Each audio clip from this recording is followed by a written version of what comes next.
race for a title, championships are won on consistency. Across the season, good average finishes will put a driver in contention. But when a championship format is based on eliminations and whittling down a dozen qualifiers to just a few contenders, averages matter no more. Now the focus is to win, to lock a driver into the subsequent round. No one is safe without those wins, and with so much on the line, the slightest breeze can toss championship hopes out the window. So ironic then that the start of the Area Cup Series playoffs start at the Windy City. Welcome to Illinois, welcome to the Chicago suburbs, and welcome to the first of 5 rounds of the Area Cup Series playoffs. Hi everyone, welcome to a 140-lap adventure tonight on a 1.5-mile circuit known as Chicagoland Speedway, built back in 2001. No longer used on the NASCAR schedule. Fitting, we're back running it tonight because it's a blast of a racetrack and it puts on some amazing racing. We're going to get to see that tonight.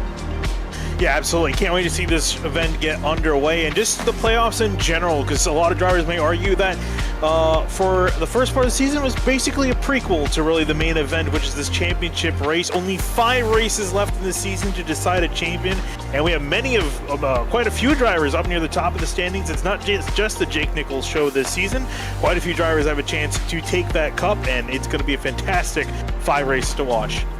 James Skirley may have made a cameo appearance or two, as you can see from the playoff standings, where he is the second highest on the list, 28-point advantage.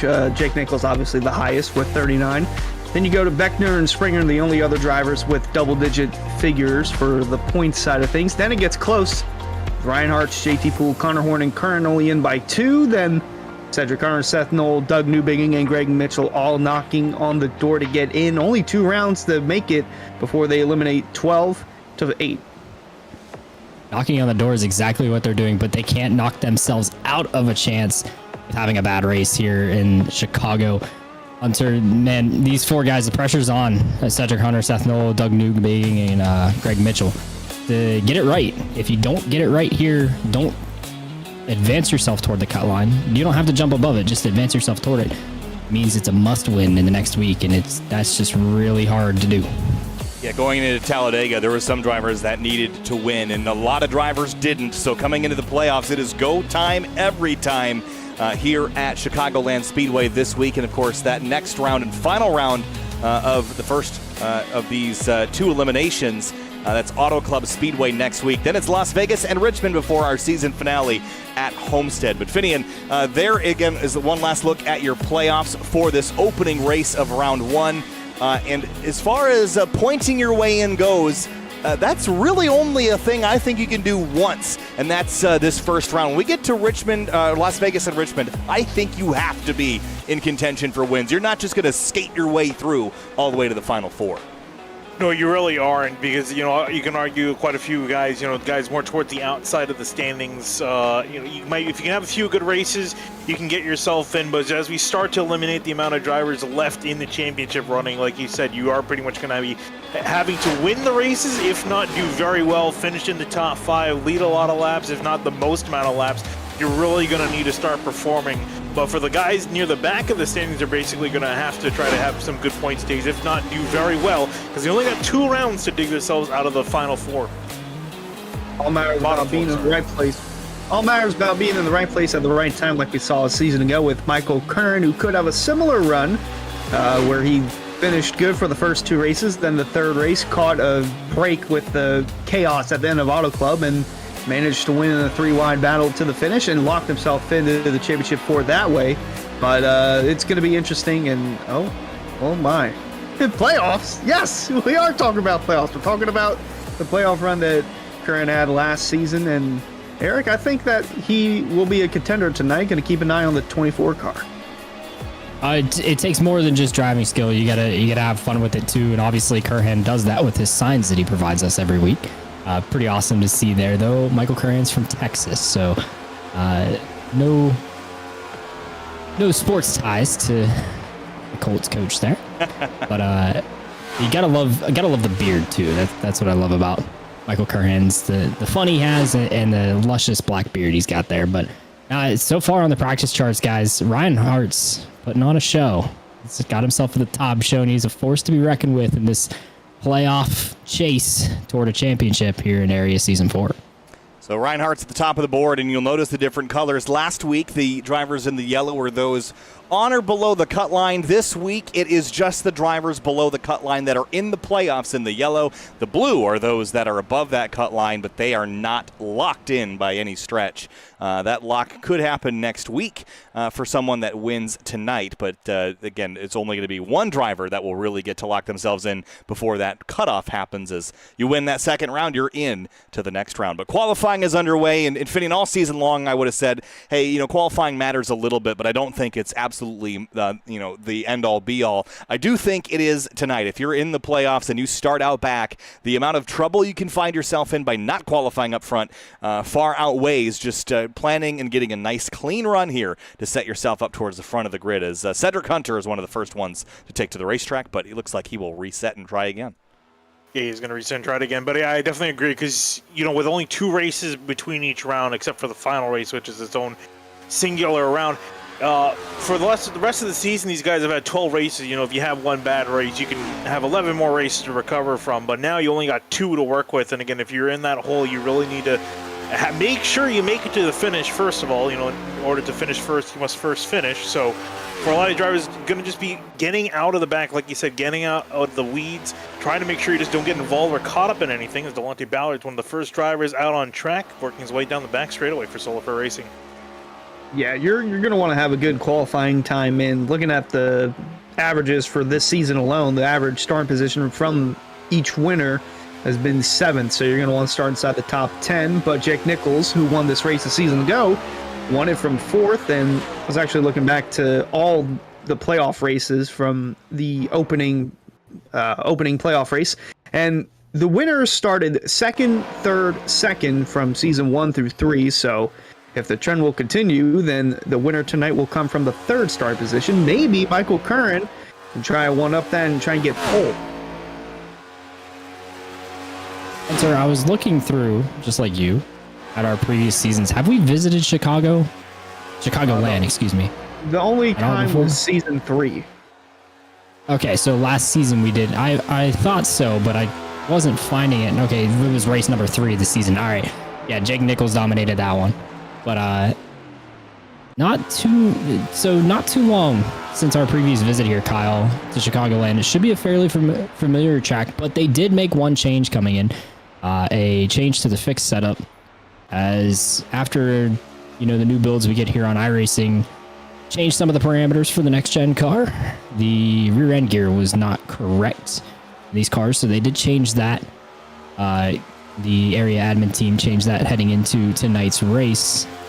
It shouldn't really present any changes, Kyle, but if they didn't get their practice in with it beforehand, they could be in for a shock here in the race tonight. Well, I think the bigger topic around that is the reason that they needed to make that change was because the setups don't get attention anymore because this track is no longer on the NASCAR Cup Series circuit. So the gearing is the obvious thing, but what else has changed with these cars, setup or suspension or build-wise? I'm sure several things have, Finian. So while the gearing is the obvious change, who knows what tire wear will look like tonight? Who knows what the balance shift will look like throughout the night? So there's a lot of unknowns coming in here with this track that's been off the schedule for a few years. This car has not been tested here in real life. It has not been raced here in real life. So there is some unknowns, despite there being a setup from a couple builds ago. Who knows how things will transpire tonight? Yeah, I was going to say, and just the pure fact that a lot of these drivers, even when they're not here in the Cup Series, in iRacing in general, they're probably not going to be running around this track a whole lot because, like we said, it's no longer on the Cup Series schedule. So definitely are just adding more to that list of unknowns here. Look at David Weishart in his 33 machine. If he can try to get a solid lap up there, for the most part, everyone's gotten a lap on through. Ed Robertson's the only one to make a mistake on his qualifying lap. And remember, we only have that one singular lap as Weishart uses that single lap to jump to pole position just over Jacob Bell. Who had a really good, solid qualifying effort up in 2nd. I was just about to bring up how Jacob Bell put down a flying lap time, being faster than Scioli. That's got to count for something, but then he gets booted by David Weishart, who could. There's also a possibility where we could see non-playoff drivers steal a win from those that are contending for the playoffs, like, say, Travis Beckner or James Scioli. They could have a good car, but if Weishart or Bell have a strong enough car to contend for the win, they're going to make sure the that they have a shot at winning, even though they know that the drivers behind them have a bigger prize at stake. So all these guys that didn't make it, they're just trying to win races, and especially with what happened last week to Jacob Bell, I can imagine more thirsty than ever than that first cup win. Not a good lap for Beckner. You heard that lift over there in turn 4. Kyle's going to give us the replay here, the SimRap Market replay here on Sim TV, and just big lift as he ran up the racetrack because he was going to end up in the wall. Did manage to avoid it, but that puts him second slowest on the board. Michael Sturgill just went a little slower, unfortunately. Right there, big lift to make sure he could not hit that wall and at least put a time on the board. But Hunter, I was going to say, Jacob Bell's going to count every little win he can because, man, watching last week, he should have had a win, as we pointed out. And if you have not seen it already on Sim TV, please go back and look at the Area Cup Series Talladega race last week. What a finish to that race, and man, Jacob Bell is quite the bridesmaid. I mean, I know that there's like $1 billion going on with the Mega Millions right now, but you could have had better look at winning that than being the same scenario twice and be screwed out of it both times. That still baffles me, and also baffles me that Jacob Bell is still sitting second and that Jake Nichols is P6 right now. Horrible, abysmal qualifying effort for the 73 car. Still second of the drivers that are above the cut line in the playoffs, though, we should note. But yeah, Jacob Bell got shafted again by the racing gods. But Finian, we know the racing gods giveth and the racing gods taketh away. So they owe Jacob Bell 2 races now.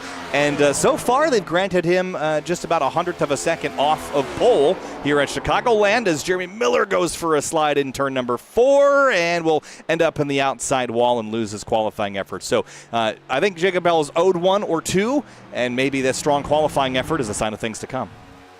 I hope for his sake it is, and I'm sure he's hoping he can definitely make something out of it. This is his best qualifying effort since Daytona, where he qualified 4th there, and his only other qualifying effort in the top 10 was 8th at Darlington. So this could look pretty good for Bell if he can keep himself up there. As you look at Dwayne Culberson now working his way around. It's been a slow trickle of drivers over the line. Quite a few drivers still yet to go with just 3 minutes left in qualifying. And quite a few guys here in the back that need to get that there. Seth Knowles just jumped out on track as Dwayne Culberson comes to come across the line. Will this be any good of a lap? Because there's quite a few guys not in the playoffs near the top of the boards. Will he add to that list? No, be a little bit more midfield in 15th. I think we might see Cameron Hearn go to that. I don't think he's put up a time yet. He's sitting there on pit road, still 2:30 for him to go out. But he's definitely one that can contend for a win, especially after missing the playoffs by stow of wrecks that happened last week at Talladega. He's still going to contend for wins, eat, sleep, race. That's all he does in the number 4, and he's still going to be on the prowl for the victory tonight, Eric. Yeah, 4 drivers have not taken time yet that are in the playoff championship contention here. We're waiting on Ryan Hartz and then Cedric Hunter, Seth Noel, and Douglas Newbigging. I think we've got Seth Noel on a lap. Yeah, there he is coming across the line. This will be his lap. I believe, no, he just started it. Just starting his lap, Connor Horn is rolling out of pit lane right now. Now, Cameron Hearn does have a lap start recorded in the books there, Finian, so I think he had an issue on his lap and had to reset. And with that, because he started his lap, he has used his lap. And so he will not get to qualify, and that's going to set him back in the field pretty significantly. But here comes Seth Knoll, the Area 500 winner. Well, he got that win back at Daytona and used it to qualify into the playoffs, Finian. Now you can't rest on that victory as he goes to the top of the board just like that. He heard me talking about it, and he's put himself right at the nose of the field, Finian. Yeah, really solid job for Seth Knoll getting the number 1 car up to position number 1. We'll see what he can do from there. Connor Horn out on the track now is going to put a time down, a little bit of a blink there. Hopefully that doesn't mess it up, and he's actually up in 4th as he completes his lap. Douglas Newbigging now around. A lot of the playoff drivers waiting till the end to get their times in. Waiting for the last moment, I guess, waiting for the track to get nice and cool. Still no Cedric Hunter. Cedric Hunter also had an issue on his lap and invalidated it, just as Douglas Newbigging just did out of turn 4. He hit the wall pretty hard, Hunter. Yeah, that's not gonna go good for the 71 camp for Lucky Doug Motorsports, but I don't think anyone else is going to get a time in. So how about Seth Knoll for Miller Racing? Like you mentioned, won the first race of the season, the Area 500, and just stayed consistent, stay inside the top 20, and make it to the postseason where he could contend for a championship, and it could have come with a win tonight from Chicago. Yeah, certainly a strong run there for Seth Knoll. Connor Horn, James Scioli, Jake Nichols, playoff contenders in the top 10. Ricky Springer, Kurhan, Greg Mitchell inside the top 20. But there's a lot of trouble for a lot of playoff contenders, Finian, down the order for Poole, Beckner, and Newbigging, and Hartz. Yeah, I was going to say, one driver we haven't talked about, Ryan Hartz. He didn't get a call. He kind of snuck under the radar because he tried to get a timeout there early. He actually hit the wall entering turn 1. He just got a little bit too wide on the entry, tagged the wall. Heading off into the turn, and that invalidated his lap. So there's quite a few playoff guys starting near the back of the field, and that's going to make me excited because that means you're going to have quite a few guys just trying to get through as much traffic as possible, especially that number 3. You can count on him trying to cut through the field. He was the pole sitter last year and the fastest in practice, so that really surprises me.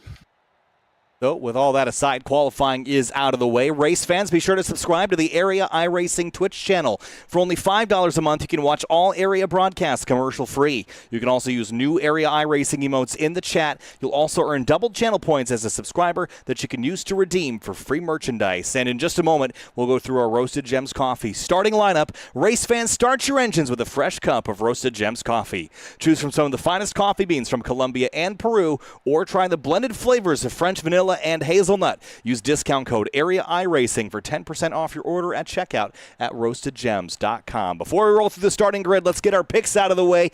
Eric Wineland, who you got winning this thing at Chicagoland? Gonna be a tough one. James Scioli, man, he's been on such a roll. I expect that 7 car to find victory lane here late in the race. All right, Hunter, who you got winning the Chicagoland race here, playoff round 1 of 5? Wow. This is tough. I didn't expect the top 10 to look like this. I'm looking at Brad Slaughter in 6th. He had a good qualifying run. Delonte 7th as well. But I'm going to go ahead and stick with my gut, and that tells me it's the 24 of Michael Kern. He's going to break through and win tonight. All right, Finney, who you got winning? I don't know. I'm feeling like there's a driver that hasn't been to victory lane for quite a while. I think I'm going to pick the 42 of Connor Horn. Yes, I was thinking about that, but since you didn't, I'm going to go with Seth Knoll, pole sitter. I like being up front. I like that he's got a drive to go out there and win, something he hasn't done since Daytona. Let's time to go through our Roasted Gems Coffee starting lineup here. Here we go. Let's kick things off with our starting lineup. On row number 1, it's Seth Knoll in that number 1. David Weishart in a 33 Finian starts on the outside of that first row. Yeah, moving on back to row number 2, Jacob Bell with a really solid qualifying position. Can he do anything with it from 3rd? We'll see what he can do. Connor Horn next to him in 4th in the 42. Starting 5th, it's James Scioli in the number 7. Brad Slaughter Jr. starts 6th in the number 83. Dante Ballard's going to be rolling off in 7th place. Jake Nichols with an absolutely atrocious qualifying effort in 8th place is going to be rolling off in the 73 machine. Starting 9th place, it is the number 41 of Tyler Nichols, the Solar Flare racing car. Starting alongside Rafe Slate in the number 8. Moving on back to 11th place, it's going to be Ricky Springer in the 51 machine. Next to him, Nick Silver is going to be rolling off in the 46 car in 12th. And in 13th place, it's Michael Kurhan in the number 24. Ryan Swan starts 14th in the number 67. Moving on back to 15th, it's going to be Jordan Martin in the number 11 machine. Next to him, Garrett Grant in the 5 car in 16th. And 17th place, it's Dwayne Culberson in the number 81 for Solar Flare Racing. Ben Pierce rolls off 18th in the number 65. Moving on back to 19th, it's going to be Greg Mitchell in the number 2 machine. Next to him, Bryce Senizak is going to roll off in the 09, rounding out your top 20. And in 21st place, it's JT Poole. A long way to go for him to move forward in the playoffs as a contender. Jonathan Cogswell starts 22nd in the number 27 car. Back in 23rd, it's going to be the 28 Travis Beckner. Next to Michael Sturgill in the 17. Your last qualifier in 24th. Everyone else behind here has not set a time. Including Ryan Hartz in row number 13 alongside Brandon Bowie in the number 23. Then it's Cameron Hearn, Douglas Newbigging, Skylar Shackelford, and Cedric Hunter as part of our last group of drivers. Then Jeremy Miller and Ed Robertson along with Frankie Barroso rounding out the rest of the field here at Chicagoland. 140 laps into the sunset here in the Windy City. And Finian, final thoughts before we take the green. We're going to see this track transition, and we're going to see drivers racing for a lock into the playoff round 2. Yeah, I was going to say, really interested in, again, seeing a lot of quick drivers near the back of the pack that made a mistake in qualifying. Be sure to watch them potentially bring some chaos as they try to storm their way to the front of the grid. Here we go, rolling out of turn number 4. The playoffs for the Area Cup Series are about to begin. It is 5 rounds until we crown a champion, but just 2 until we eliminate 4 drivers from the bottom of this 12-car playoff grid. Green flag flies, and we're racing in Chicagoland.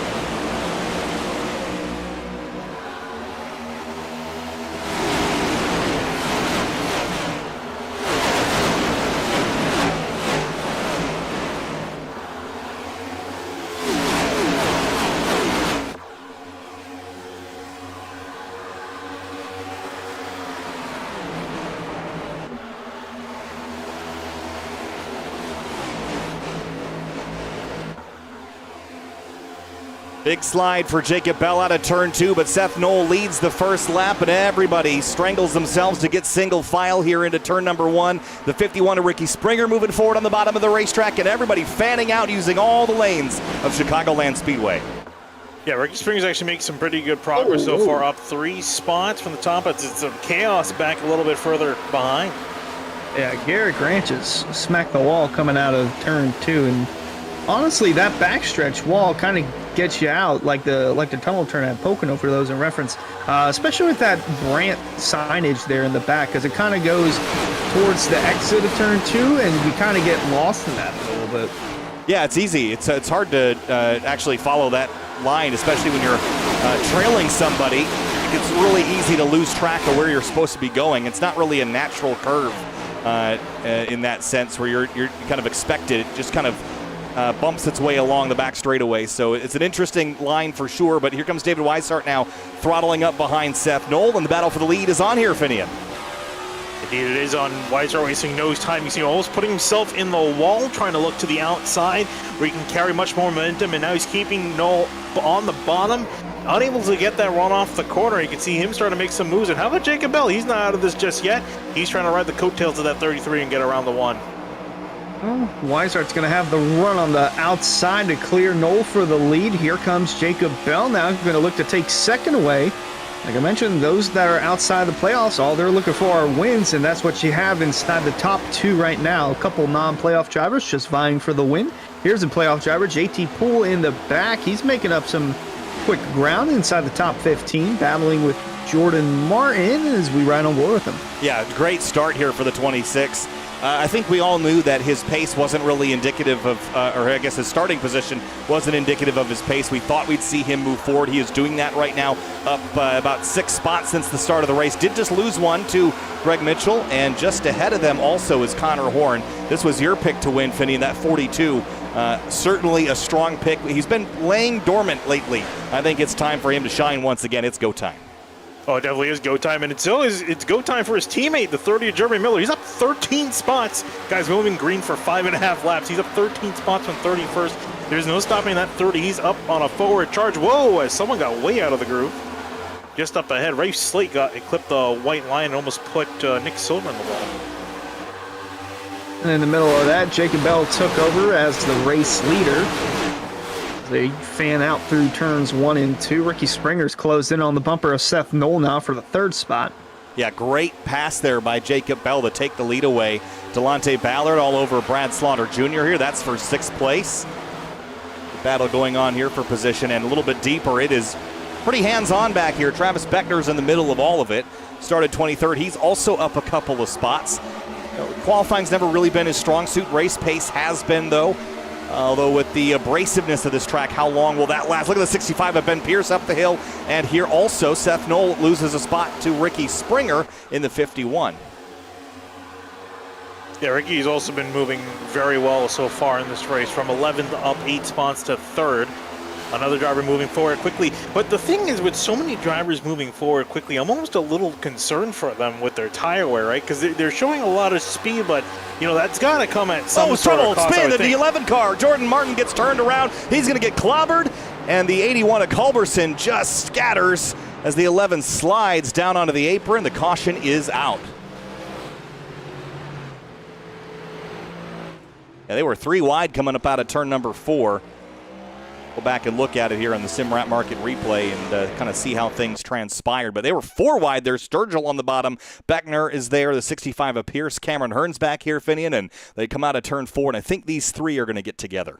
Yeah, mainly look at Travis Beckner and Martin here as they're coming through the trial. It looks like it's kind of tough to tell. It looks like the 28 just might have come up a smidge while the 11 was coming down a little bit, and then Dwayne Culberson is getting clobbered in the left front. Out of all this, really the only two to make significant content.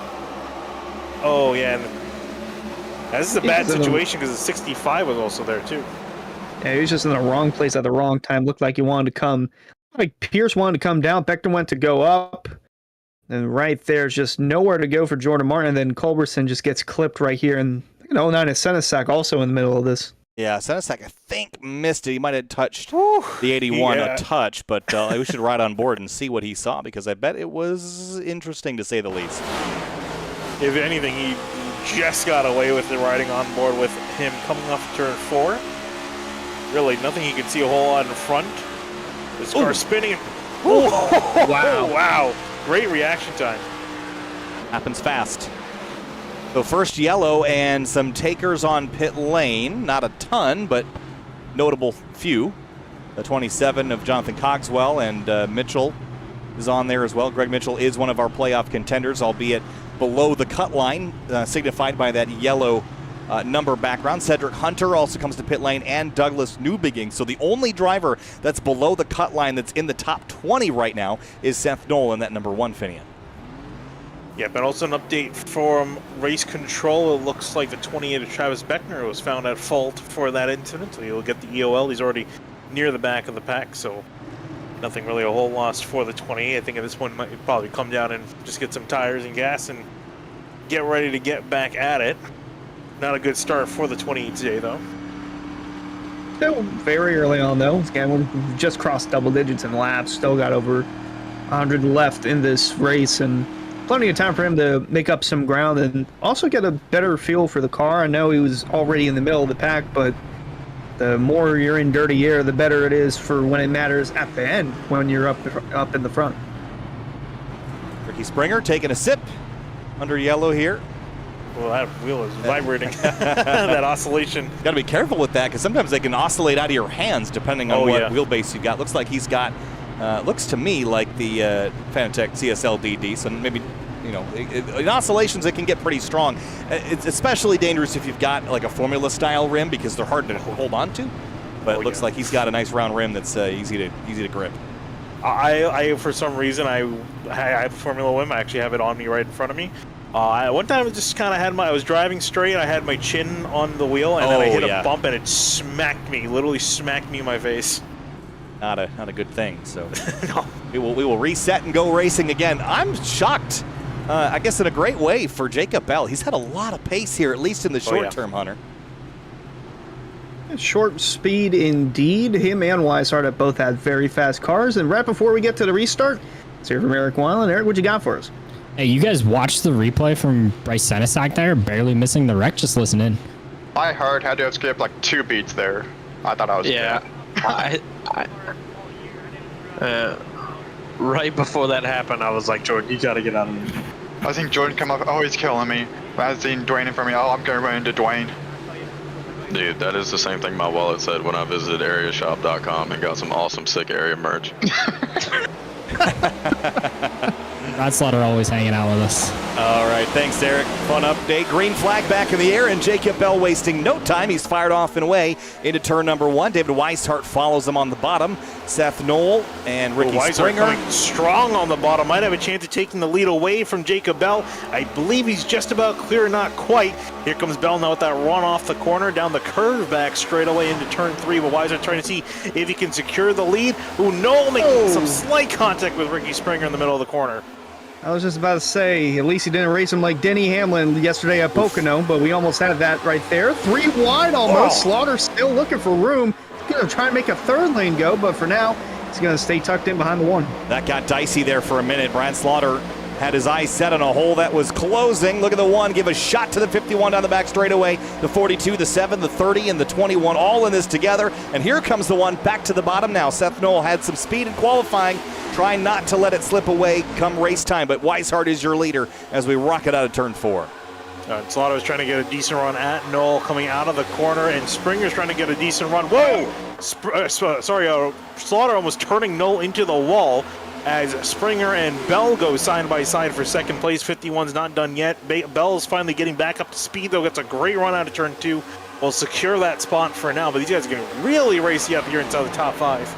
Yeah, here comes Seth Knoll down on the bottom. Him and Brad Slaughter, the Celsius cars, they have been close to making contact quite a bit of times throughout this early restart. Now Slaughter going to look to the outside, but happening all in front of the 42 of Connor Horn. Boy!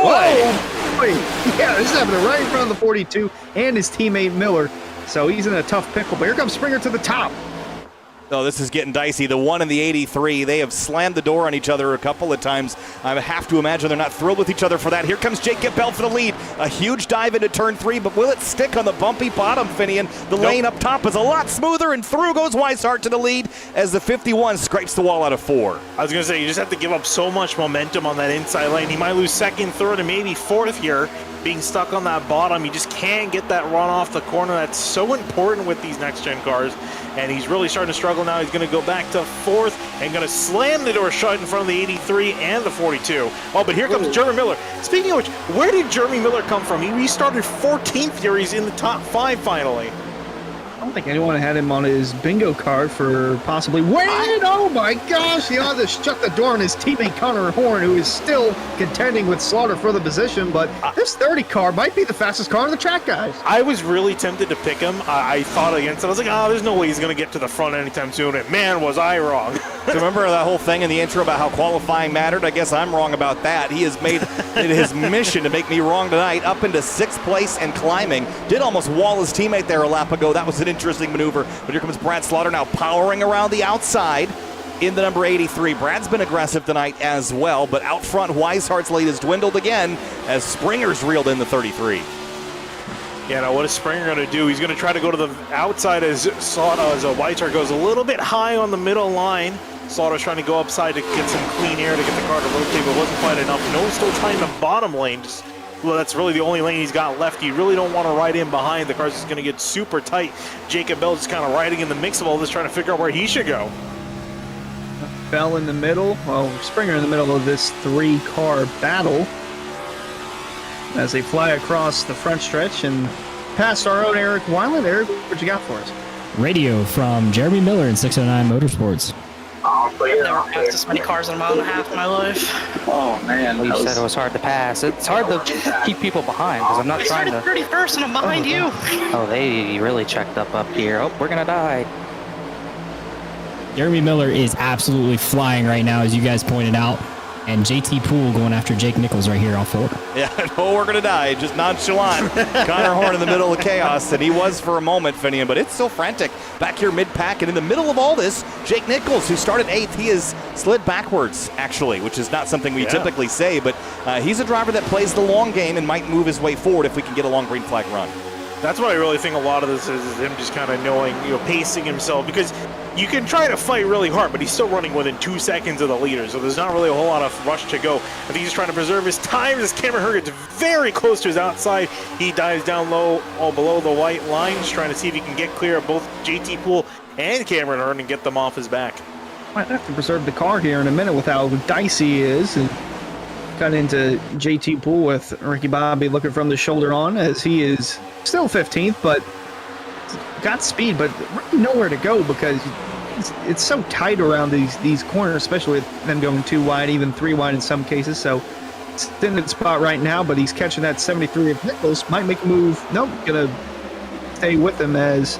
Is that the 3 of Hearts? Whoa, almost cut the door off of the 73. It's getting dicey in the mid-pack. It is the 3 of Hearts just ahead of him, and I switched to JT Poole. He had his favorite finger up in the sky for the 73 a moment ago as he kind of jammed his way ahead of the 26. Looked over, and the old one-finger salute from JT Poole as he tries to go by on the bottom, and while all this is going on up front, Ricky Springer now kind of defending Jacob Bell, but it's Seth Knoll and David Weishart, the 2 leaders, and Connor Horn to the top, looking for 4th place. Yeah, trying to see if he can get around Bell. I think he should be able to hear Bell held up by the dirty air from the 51. Horn gets a great run out the corner, and you see Ricky Springer having to go up there to block and hold that 42 at bay. But now here comes Connor now trying to run the outside again. All he has to do is just get one little piece of that bumper. Springer going to go up the hill, and here comes Connor Horn with a great run out of turn 4. By Cypher 15th, even in the back. Oh, that was close with Horn in the wall almost, but Springer down low, Horn on the outside of the advantage. Should go to the 42 here off 2. You know, while the Chicago street race was exciting, I think we can all look at this race so far and say, hey, for the lead. Not much wrong with this track. Here comes Seth Knoll to the bottom. He wants it back in his charge for a championship, and through to the top spot goes Seth Knoll in the number 1. I say have 2 races in Chicago, one on the streets, one on the speedway, because this is some awesome stuff here with Seth Knoll just taking back the lead from the 33 of Weiser. Now Connor Horn, that might be a car to definitely watch. Since seeing Connor being a little bit more patient, not really jumping out of the gun with his tires, I think he might be trying to save some stuff for later, and the tank is actually kind of holding up for what it seems. He's got quite a few drivers in behind as the top 2 have a little bit of their own breakaway. Ooh, baby, that is getting close up there. We're on board with the 7 to Scioli. Boy, he's got the 30 looking down low. Was going with the run of Slate. Boy, this is just non-stop action up here, no matter where you look. Oh, big dive for Scioli. To the bottom of the racetrack, he will go on his trek past Jeremy Miller, who's, big lift out of turn 2. Everybody scrambles and front to rear contact everywhere. 3 wide now. Nick Silver's trying to find his way through it. This is frantic stuff here, and the Windy City is blowing everybody everywhere. Oh, might see them go 4 wide here as they're trying to get around Brad Slaughter, but 3 wide off of turn 4. Wow, easy, guys. James Scully, Ray Slate, Jeremy Miller in a tight battle. Then it's Cameron Hearn in the mix. Ryan Hartz, Nick Silver all bunched together in a very small piece of racetrack. Better not hit the wall if you're on that outside, otherwise it's going to spark trouble in this part of the field. Oh my goodness, they are, no one's giving up an inch, not even 2. That was Ryan Hartz getting bounced off of by the 46 of Nick Silver after he made contact with the wall. JT Poole in the background there, trying to kind of carve his way through all this. Miller goes defensive on the apron. And one of the crashes we see happen here so much, it's this track in Kansas, Finian. It's rejoining really the racing line, turning left into turn 1. That final kind of right washout to the wall. We see so many people run each other into the fence here into turn 1. Here in at Kansas, for whatever reason, it happens here all the time. Look at this mess. Yeah, I was going to say, it really just happens because people are running really hard, and especially if you're that car on the bottom, if you don't let off, and you obviously don't want to, you're going to wash up hard into the wall if you're not careful and not considerate of the guys here outside, and that's really what caused a lot of these wrecks. But so far, these guys are being relatively considerate with each other. That being said, they're just about doing everything but putting their competitors in the wall. Cameron Hearn, just ahead of this, Cameron Hearn just slid right in front of the 83 and the 8 of Slaughter and Slate respectively, as we still look at this battle going on right behind them. Wow, Nichols just no clear closed. winner in sight.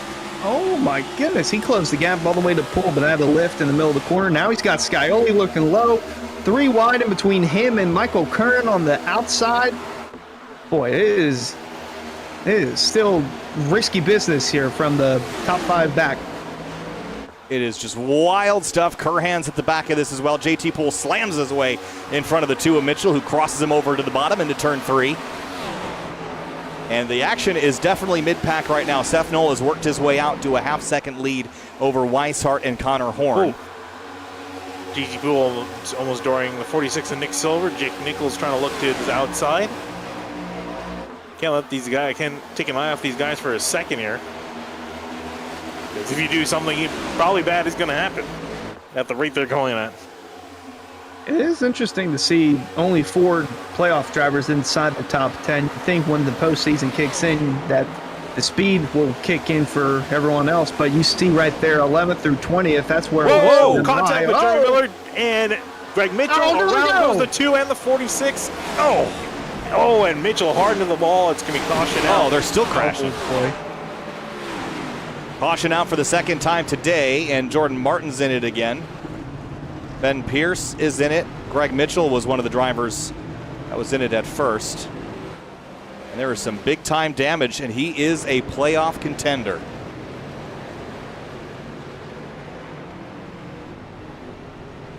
back and see what happened on the Sim Market replay. Got to go back a little further. This actually started kind of earlier and carried on. Watch the 30 of Jeremy Miller here coming into the corner. He's going to catch him behind Ray Slate. Slate's going to wash up. Miller has to get off the gas, and the 2 taps the 30. He gets loose trying to save it. The 2 goes around, and then 30 trying to save it goes into James Scioli. Oh. Yeah, that's massive there for the 7. Oh, boy.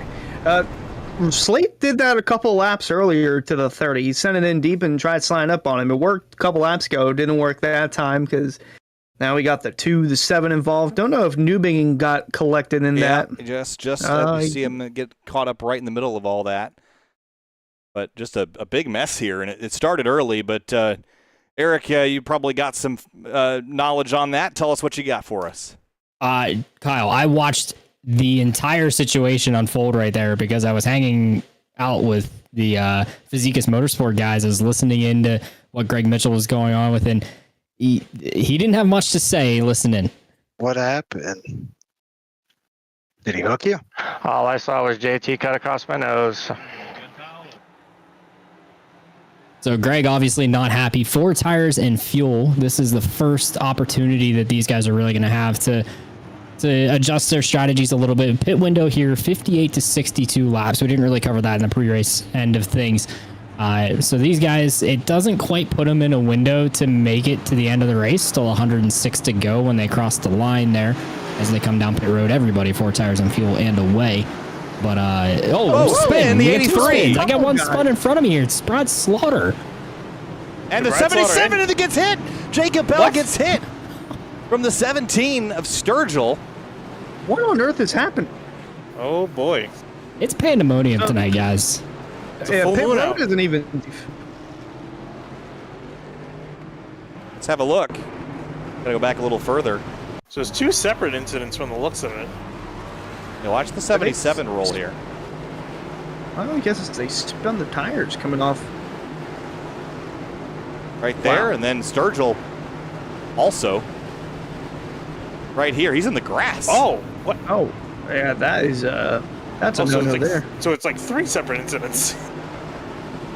Oh, he was trying to avoid the 83. Oh, wow. Yeah, I was getting ready to say, Brad Slaughter spun it up right as he was coming out of his box in front of me, and then a couple cars had to try to take. I don't know why Brad or Jacob decided to try to get themselves going. Like, you knew the entire field was coming down pit road. It probably was better to just hold the brake and swallow your pride with the incidents that they created there. But unfortunate, just more chaos to the carnage that's happened tonight already, guys. Yeah, lots of drama. And how did James Scioli fare? Doesn't look too bad. That's, I guess, one of the saving graces of this new damage model is you can kind of get away with a lot, but there is some damage.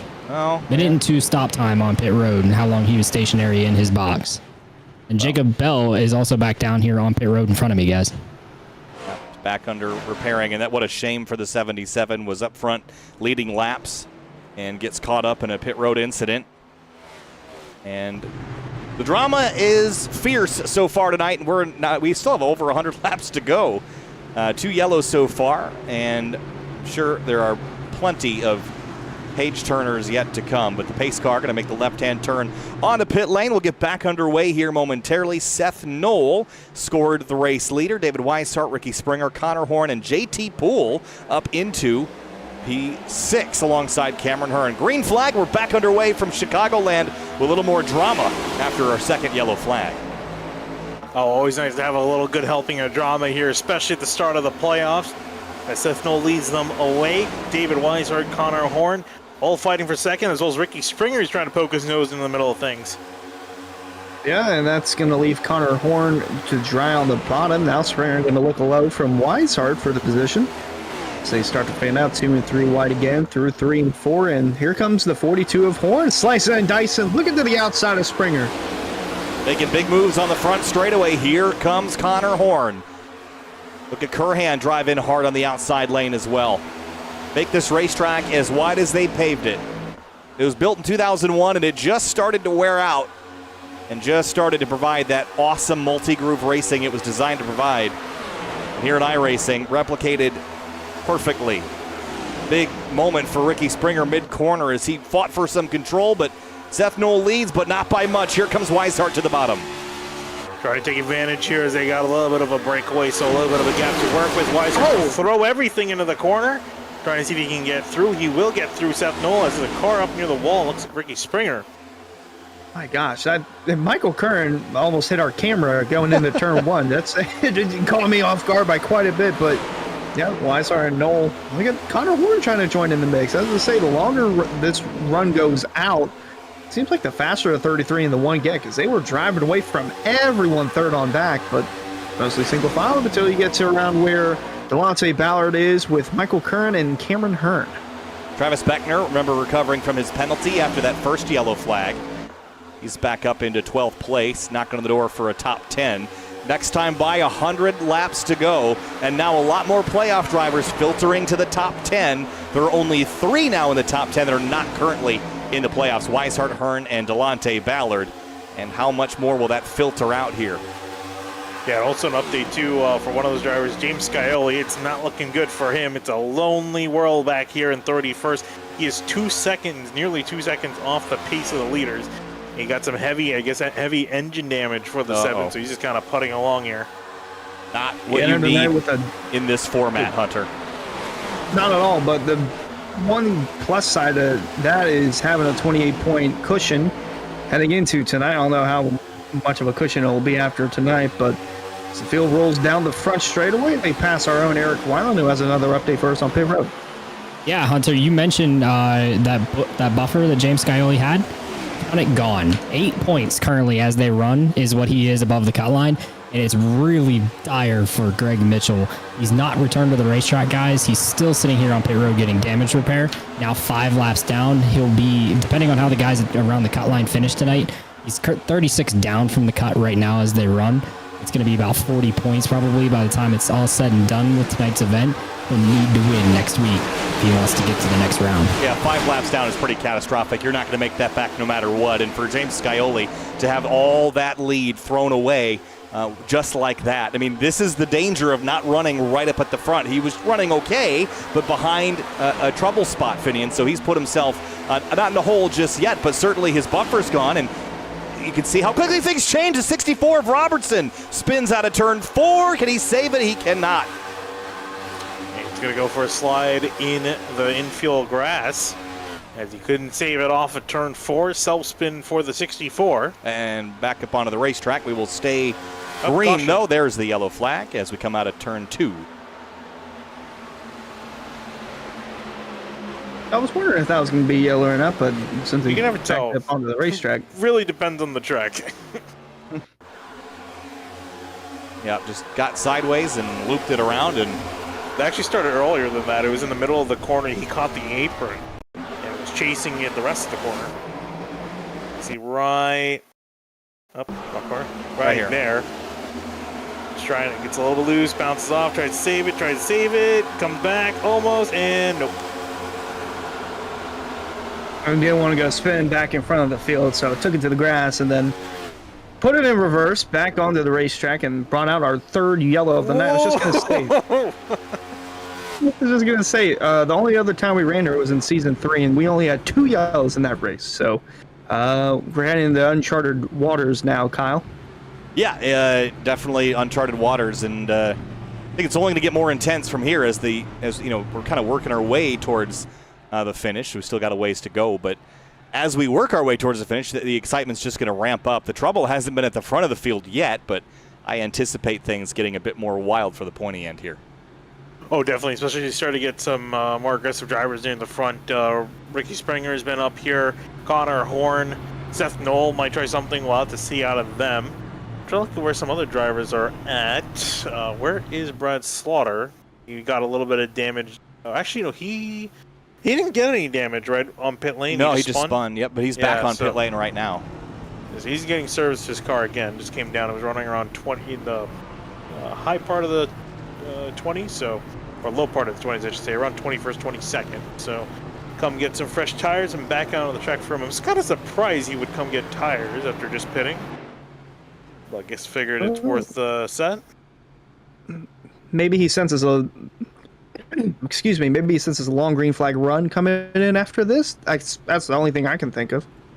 Well, races sometimes do that where you get a rash. I mean, I wouldn't call this a rash of yellows. They've been spaced out a little bit, but, cautions breed cautions. But when they suddenly don't, that's when you can get yourself in trouble, when you're expecting them and then they stop. So this is kind of the point in the run or point in the race when it's either going to go one of two ways. We won't get another one till the end, or we could get one 3 laps from now. So it's going to be an interesting run, to say the least. So, Finian, as we're going to get 1 to green this time by. This race has been interesting, but it seems like it's been easy enough to pass. Let's get an update, though, from Eric Wineland before we go back green. Yeah, so routine service for most of the guys down here, a little bit of damage repair for some, but this doesn't put us into any other window. So I am as perplexed as you guys are that Brad Slaughter decided to come down and take another set of tires, though. When I jumped in to check out what happened to Ed Robertson right there, who is in the same Discord channel as Brad Slaughter and Jacob Bell, they were asking why pit road was ice, and Jordan Martin said they should put PJ1 on pit road. So obviously, the 2 incidents we saw were just drivers getting caught out tonight, and Ed Robertson also not happy listening. Did everybody? Oh, you want enjoy to sound the, bad? I should repeat that. I should have just yeeted it back in traffic like anybody else does. So Ed obviously not happy, saying he should have just thrown the car back into traffic like anyone else would have. I don't know that I totally agree with that philosophy as an area admin, but at least he kept it down off the racetrack. Didn't involve any other cars, though it still did bring a yellow out. He did not need it on the racetrack. He just did it very slow and at the end of the crash. So there is a difference there. But at least the yellow did come out. He'll get to reset and he'll get to go again here. But approaching lap number 50, Eric, with a bit of a strategy reset, though, are we going to now start to kind of run this race in reverse and think about when our last pit stop needs to be instead of when our next one is? So we're absolutely in the window for one more stop to make it to the end. Like I said, 58 to 62 on fuel. So realistically, in about 30 laps, the window opens up to make it to the end of the race. But I think more so the worry is going to be tires. If these guys can get green long enough, they're going to worry about burning off the right front, especially the higher up the guys are running on the racetrack, the more they're going to use them up. So I expect this to be more so split in half. Expect probably around 45 to go when we see the majority of the field pit. We'll be restarting on lap number 49. We've seen our SimWrap Market replay a handful of times tonight. Race fans, be sure to visit simwrapmarket.com for custom iRacing paint scheme templates that are simple to use and help you stay more focused on the racetrack. simwrapmarket.com. Coming back to the green this time by, and David Weishart is now your race leader. Seth Knoll to the outside. Cameron Hearn-Finian has found his way towards the front. Yeah, I was going to say, I've been trying to find a point to talk about him because there's so much going on in that last restart. He slowly hiked his way to the front. Started in 27th, is up plus 24 spots, running just inside that top 3 and inside the top 5. So he may be one to watch. I'm sure he's got a lot of redeem, especially after just missing out on the playoffs. He might have a lot to say. We'll see what he can do here as we come to the green. Here we go. Green flag back in the air. Weishart gets a nice clean jump. He's off and away as everyone else 2 by 2 down towards turn 1. Cameron Hearn trying to see if he can beat the number 1 out of turn 2 as they're just building up speed. That outside, it's really hard because you're stuck on that outside lane, still building up speed, so the inside is good, and Cameron Hearn will secure second place. Now can he try to get the lead away from David Weishart? Can Weishart hold off a charge? Oh, Seth Knoll going to come back on the bottom as he is still on the quarter panel. Going to have to tuck in line as now they fan out more on the apron and back into the main straightaway before heading into the turn. Connor Horn, though, closing in as right behind them, though, towards the outside of this top 10. 3 wide with Delonte Ballard. 46 Nick Silver and Sturgill on the bottom. We saw that exact scenario go wrong on the front straightaway early in this race, but somehow they managed to untangle themselves. Pretty racy back here, and again, James Scioli, he would love to have some quick yellows in succession here, Finian, because with that engine damage, he's going to drop laps down very quickly if we go green from here. So he's just trying to scrape away any points he can. For Scioli, he needs this race to be pandemonium from here on out and get some other cars out that he can leapfrog in the points. Yeah, it's going to be a big thing. You really can't really do much. Everything's pretty much out of his hands at this point. It's just a matter of him just getting out there, hoping the engine doesn't blow, and just trying to run as many laps as possible while, like you mentioned, just hoping it goes to absolute chaos for all the rest of his competitors so he can lessen the deficit that he's going to be at coming out of this round. Not to mention the sun is almost setting on this racetrack, and it's closer to being completely under the lights as see the field roll off turn 2. Woo! A couple of guys getting close to that turn 2 wall, but right up here you got Jake Nichols going at it with the Ada Slade, and right behind them you got Travis Beckner trying to join in on the mix. Yeah, Beckner finally back up in the top 10. We documented his climb back forward earlier. He was in 12th at the time. Just behind him, Michael Curhan in the 24, and potentially a dark horse in this championship. Remember where he was last season going into Fontana, which was our penultimate race of the season. The 24 won that race and vaulted himself into the Nashville finale, Finian. So let's keep our eye on Michael Curhan as a potential driver just to quietly work his way forward in that playoff picture and potentially have a shot at that Final Four. Oh, definitely, and Travis Beckner right ahead of them doing pretty well in this race as well. Just now getting himself inside the top 10. He's fighting with Nichols for that spot. He's just going to follow the 73 into turn 1. Haven't talked about him because he started 26th, fell back to as low as 33rd, but now has worked his way into the top 12, looking for a 10th spot here on the outside of the 28 of Travis Beckner. Now, just behind them, Curhan, Cedric Hunter, who's been kind of up and down the field tonight. One of those drivers that's below the cut line, needs some good rounds, some good races to put himself above that cut line. 14th isn't going to cut it to move you in to the next round. You got to have top 10s, probably top 5s to make it much past round number 1. Here's drivers flying in formation. Connor Horn on the back of Seth Knoll here for 3rd. Yeah, Horn's kind of drifted just a little bit further back. Is now caught back up to 4th. Is now trying to work on 3rd if he can get around Seth Knoll and Ricky Springer. It's been the same 5 names more or less near the front, minus Cameron Hearn, who's been doing a fantastic job getting himself, vaulting himself to 2nd. Now, it's funny we're seeing these 2-car breakaways for the lead. It's very interesting to see because we saw it with Knoll and Weisart. Now we're seeing with Cameron Hearn and Weisart, as Knoll's got a train of cars in behind them, all trying to get past him and into that 3rd spot. And the first one in line is Ricky Springer. He's going to look low, going back to the bumper of the one. Now going to send it to the outside where I feel like it's going to set him up for a solid run down the front stretch. And then right behind him, Connor Horn closing in slowly. Ryan Hartz again continuing to work his way towards the top 5. And now Springer looks to the outside. Oh, boy. Oh, wow.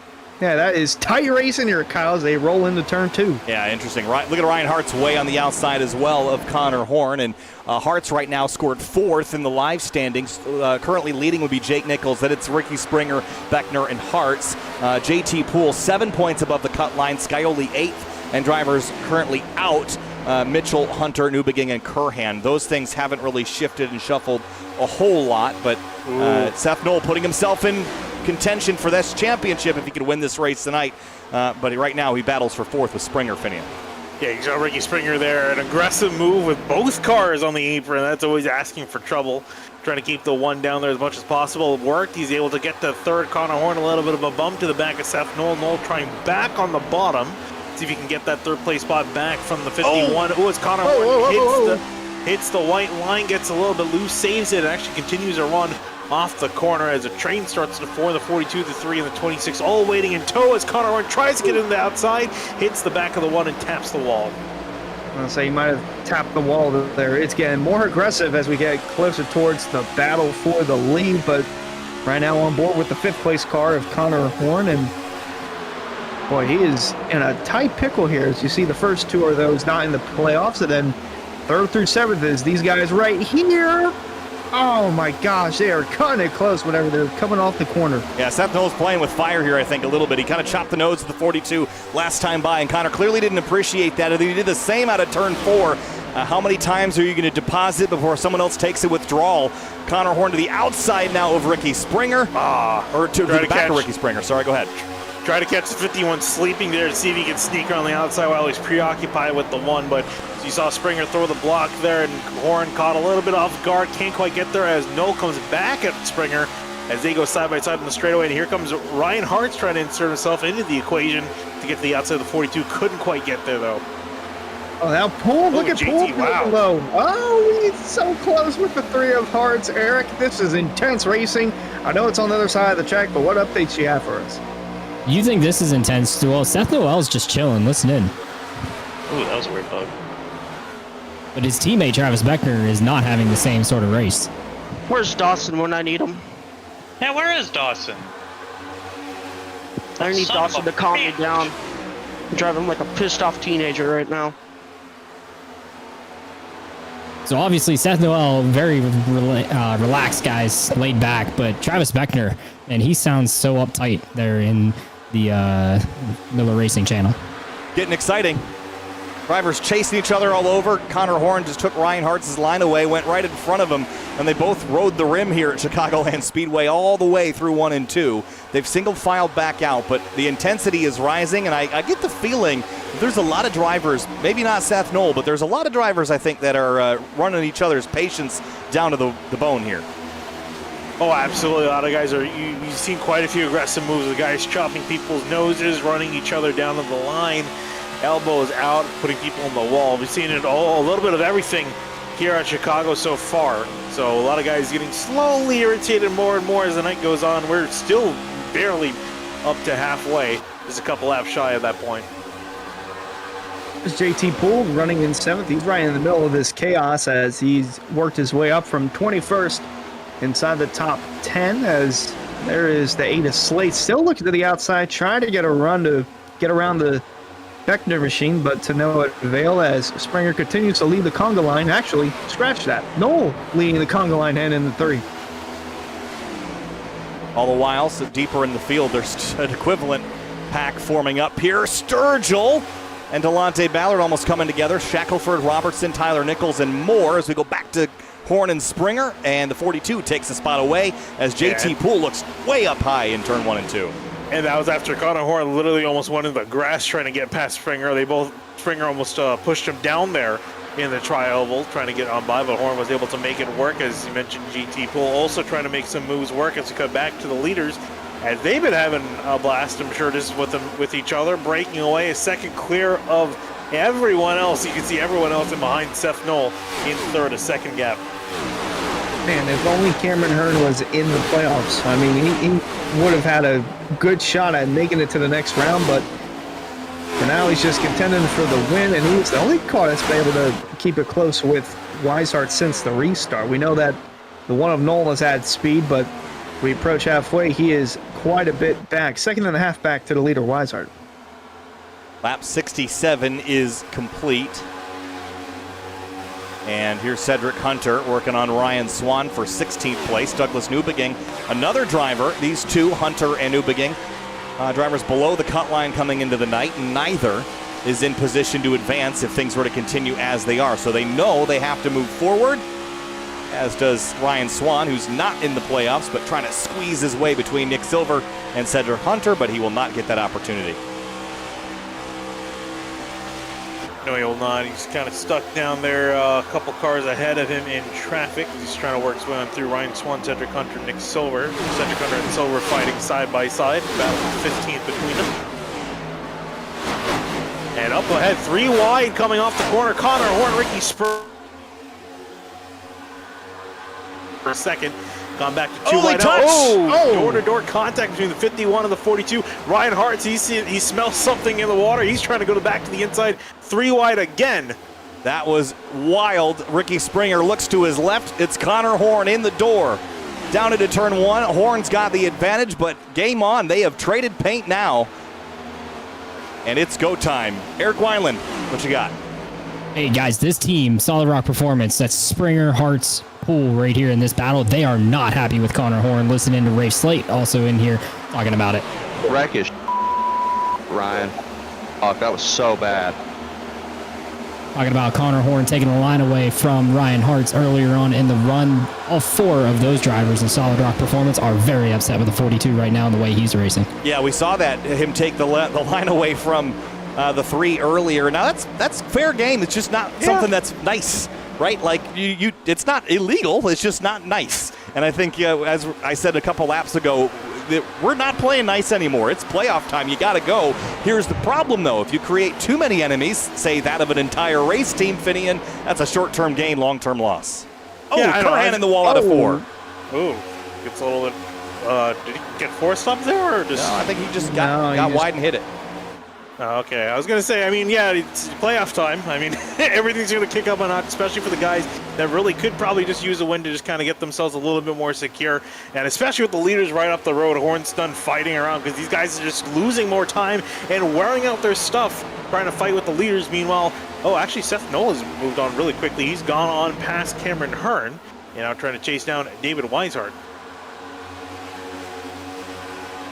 That's probably the best place to be, as they are 3 wide back there with Kern Beckner and Jake Nichols, who is still working his way through the top 10, but not at a pace that I would expect. Yeah, Nichols just hasn't had the traditional speed, but I hesitate to really assess it now. Let's talk lap 130 and see where he's at, but again, just hasn't really been in contention for the win.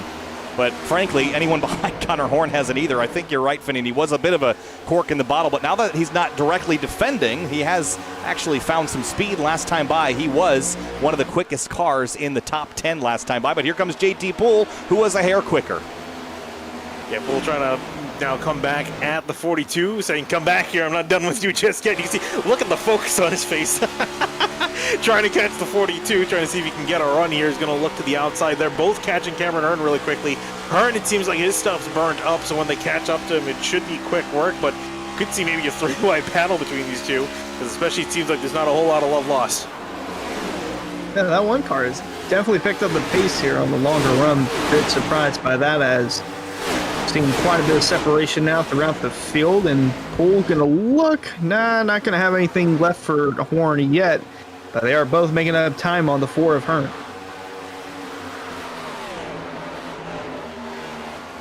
Into turns 3 and 4. Seth Knoll is all over Weishart for the lead now. He's run that lead effectively down to nothing. All the while, here we go for third place. Connor Horn goes on by Cameron Hearn, and JT Poole will follow suit as well. There's the 28, 23, 07, and 77. Jacob Bell on a recovery charge here to get back in the top 10 after that pit road incident on that first run down pit lane.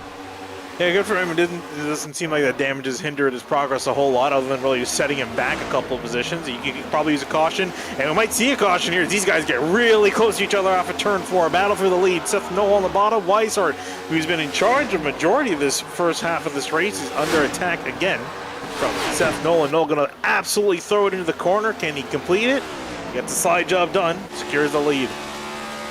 Knoll needs a win, and he's into the next round, but David Weishart looking to do the opposite of that, looking to make sure that he doesn't make it into the next round, but just losing the lead there, as again the 1 to 33 have been the strongest cars all night, but I did not expect the 1 to pick it up on the longer run. Yeah, interesting to see how things change throughout this race. It is still very racy around where Ricky Springer has fallen to, back into the fight with Jake Nichols, Brandon Bowie, Rafe Slate, and then in the background is Brad Slaughter Jr., another driver that had a slip up on the pit lane sequence. So still pretty aggressive, but things have settled and kind of widened out a bit, and that we've had a pretty sizable green flag run as well. We're seeing some tire wear come into effect here as well. We're about a second off pace from where we were at the restart, 44 laps into this run. Yeah, I'm really enjoying this running order. We've seen a lot of guys that we don't normally see in the front in the lead every single week, especially our heavy hitters, James Skyley and Jake Nichols this season. With Skyley still with race damage, he's just about probably to fall a lap down. He's not too far off from where the leaders are. And Jake Nichols just kind of not having the speed, looking more like a midfield car. I mean, again, his worst finish this entire season at 73 is 10th. So he's still done very well this season, but just in this race, again, it's not looking quite good. It just seems to be an off week for him. We'll see if he can kick it up, because we've gotten into the far part of this run. So any point where I thought the 73's tires would kick in, it just hasn't kicked in for him. Looked like Ballard and Shackelford might have kissed the wall a little bit before going into the corner, but yeah, Springer on the way backwards as Slaughter looking forward, Beckner looking to rip the Larson line as they're coming across the front stretch and down to our own Eric Weiland. What you got for us? Hey guys, checked in with Bowie Esports. They're the only team I hadn't really checked on because none of their drivers are in the playoffs. Here's Brandon Bowie, Frankie Barroso talking about what's going on right now. I'm not gonna lie. Feel nervous being around these guys that are in the playoffs. Try not to do anything stupid. This thing is a boat. You know, there was a song that talks about being on a boat. Is it like that? There was that Kodak meme. Let me drive the boat. So Brandon Bowie concerned about running around the playoff guys, trying not to make any mistakes there, but they're keeping things light. Frankie Barroso driving a boat and having fun with it, I guess, here tonight. Oh, no, trouble. The 83 bounces wildly off the, was that the 28 of Beckner? That was a big hit there, but they keep rolling, Finian. Thanks, Eric. Yeah, I was going to say, that was actually Ricky Springer. Springer got a piece of the wall. You're going to see it in the replay here. That 51 gets tied off at turn 2, hits the wall, and then the 83 catches a piece of it. Oh. Great save on his part. But the 51 of Springer, I think, starting to struggle now. And then there was this, just prior. Travis Beckner to the bottom of Cedric Hunter. Watch this dive here, and it doesn't quite play out as the 07 comes down the racetrack. Right there, they touch. Yeah, I've seen a lot of guys drive a little bit more frustrated. They're just throwing dives into the corner, just kind of hoping things stick and then losing momentum overall. As Jake Nichols looks like he just got around this 23 of Brandon Bowie. And 4th through 8th in the points right now, separated by just 2 points. Wow. Incredible, great action here on the track, and a lot of drivers we don't typically normally see right at the spearhead of the field up there. But Connor Horn, actually, while we're watching all this, Connor Horn has gone past David Weishart as Weishart starts to fall off the pace. Seth Nola is up clear over a second ahead of the 42, but who knows, that might not be for long. Still looking a little further back. Jacob Bell still on the door. Oh, almost got into the wall there. Him and like Douglas Newbigin still on the charge, trying to get back inside the top 10 after his mishap on pit road. But definitely starting to see some cars fading as the run continues to go Springer. on. Sorry to cut you off. Ricky Springer coming down to pit lane this time by. Yeah, I wonder, guys, we shouldn't be too far off from our pit window. About 10 laps from now is when I'd expect most drivers to need to come to pit lane, but maybe Ricky coming early here to satisfy a different problem, perhaps. But is this in our window? 55. It is in our window, so you can go. It's pretty close. Probably earlier than he would have liked, but the kart is looking really slow, and I think he started to really burn up that right front. So, David Weiser coming down.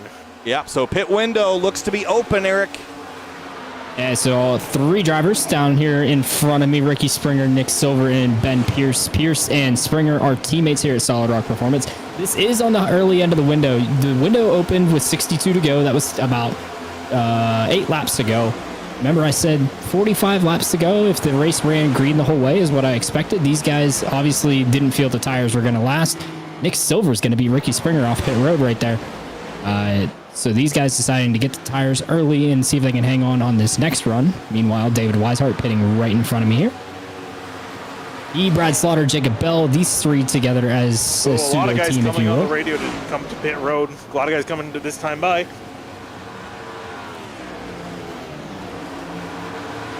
Whoa, 4 tires, fuel, and away for Weishart, Bell, and Slaughter down and away clean. Yeah, there's still lots of racing happening on the racetrack as well. Rafe Slate, Jake Nichols, Cedric Hunter, and more. A pretty frantic period of pit stops. And one thing we didn't mention, how hard this pit lane is to get onto pit road, Finney. And this is an underrated challenge. It's almost as hard as places like Darlington and Dover. It comes up on you quick, and you got to slow down on a very flat apron. So it is a big challenge, and so far everyone's done a nice job.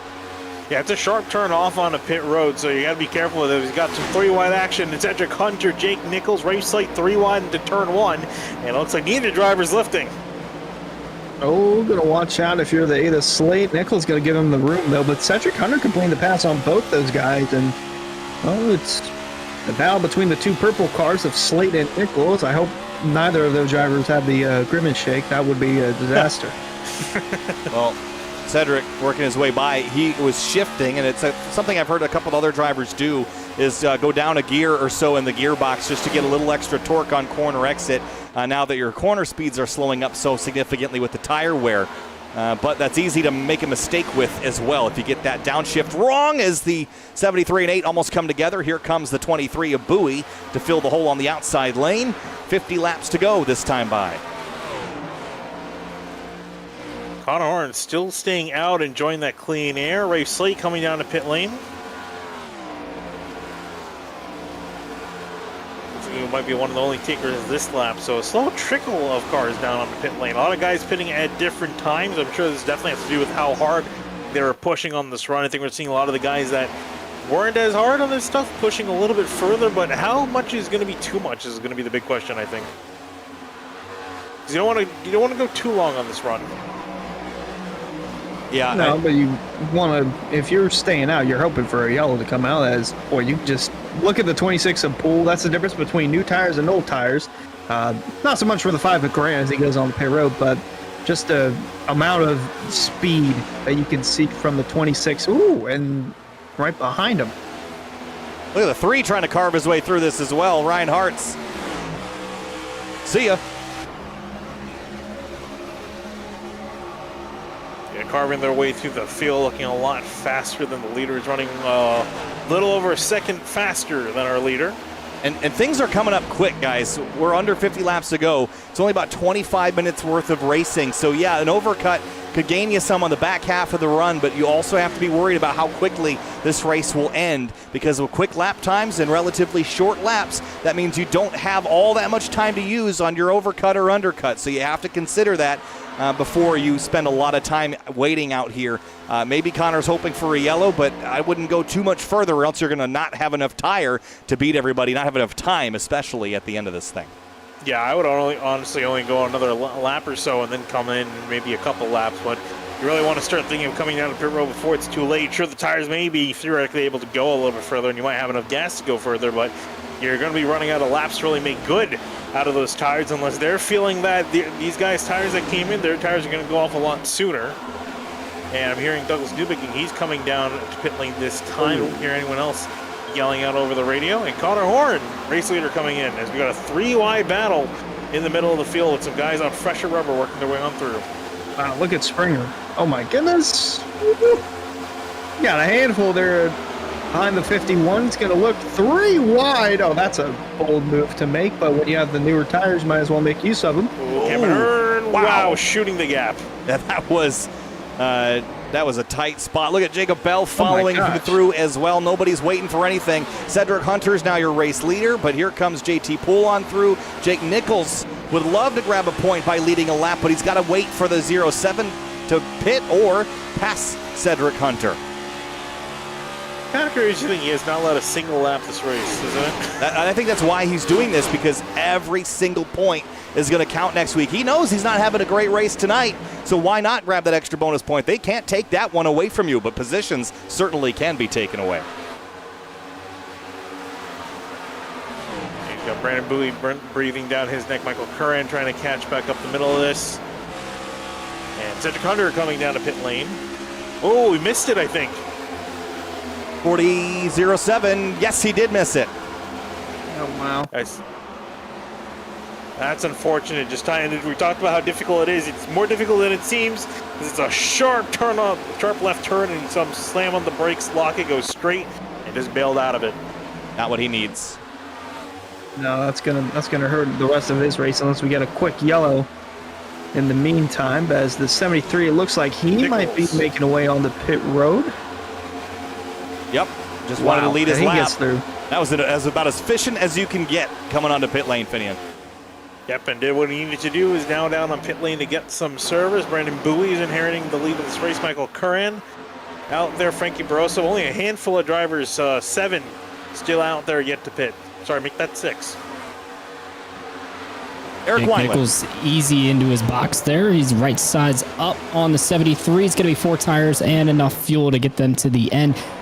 The curiosity here is if they pack a little extra fuel in for the diffuser, being a little closer to the ground, a little more downforce in the car.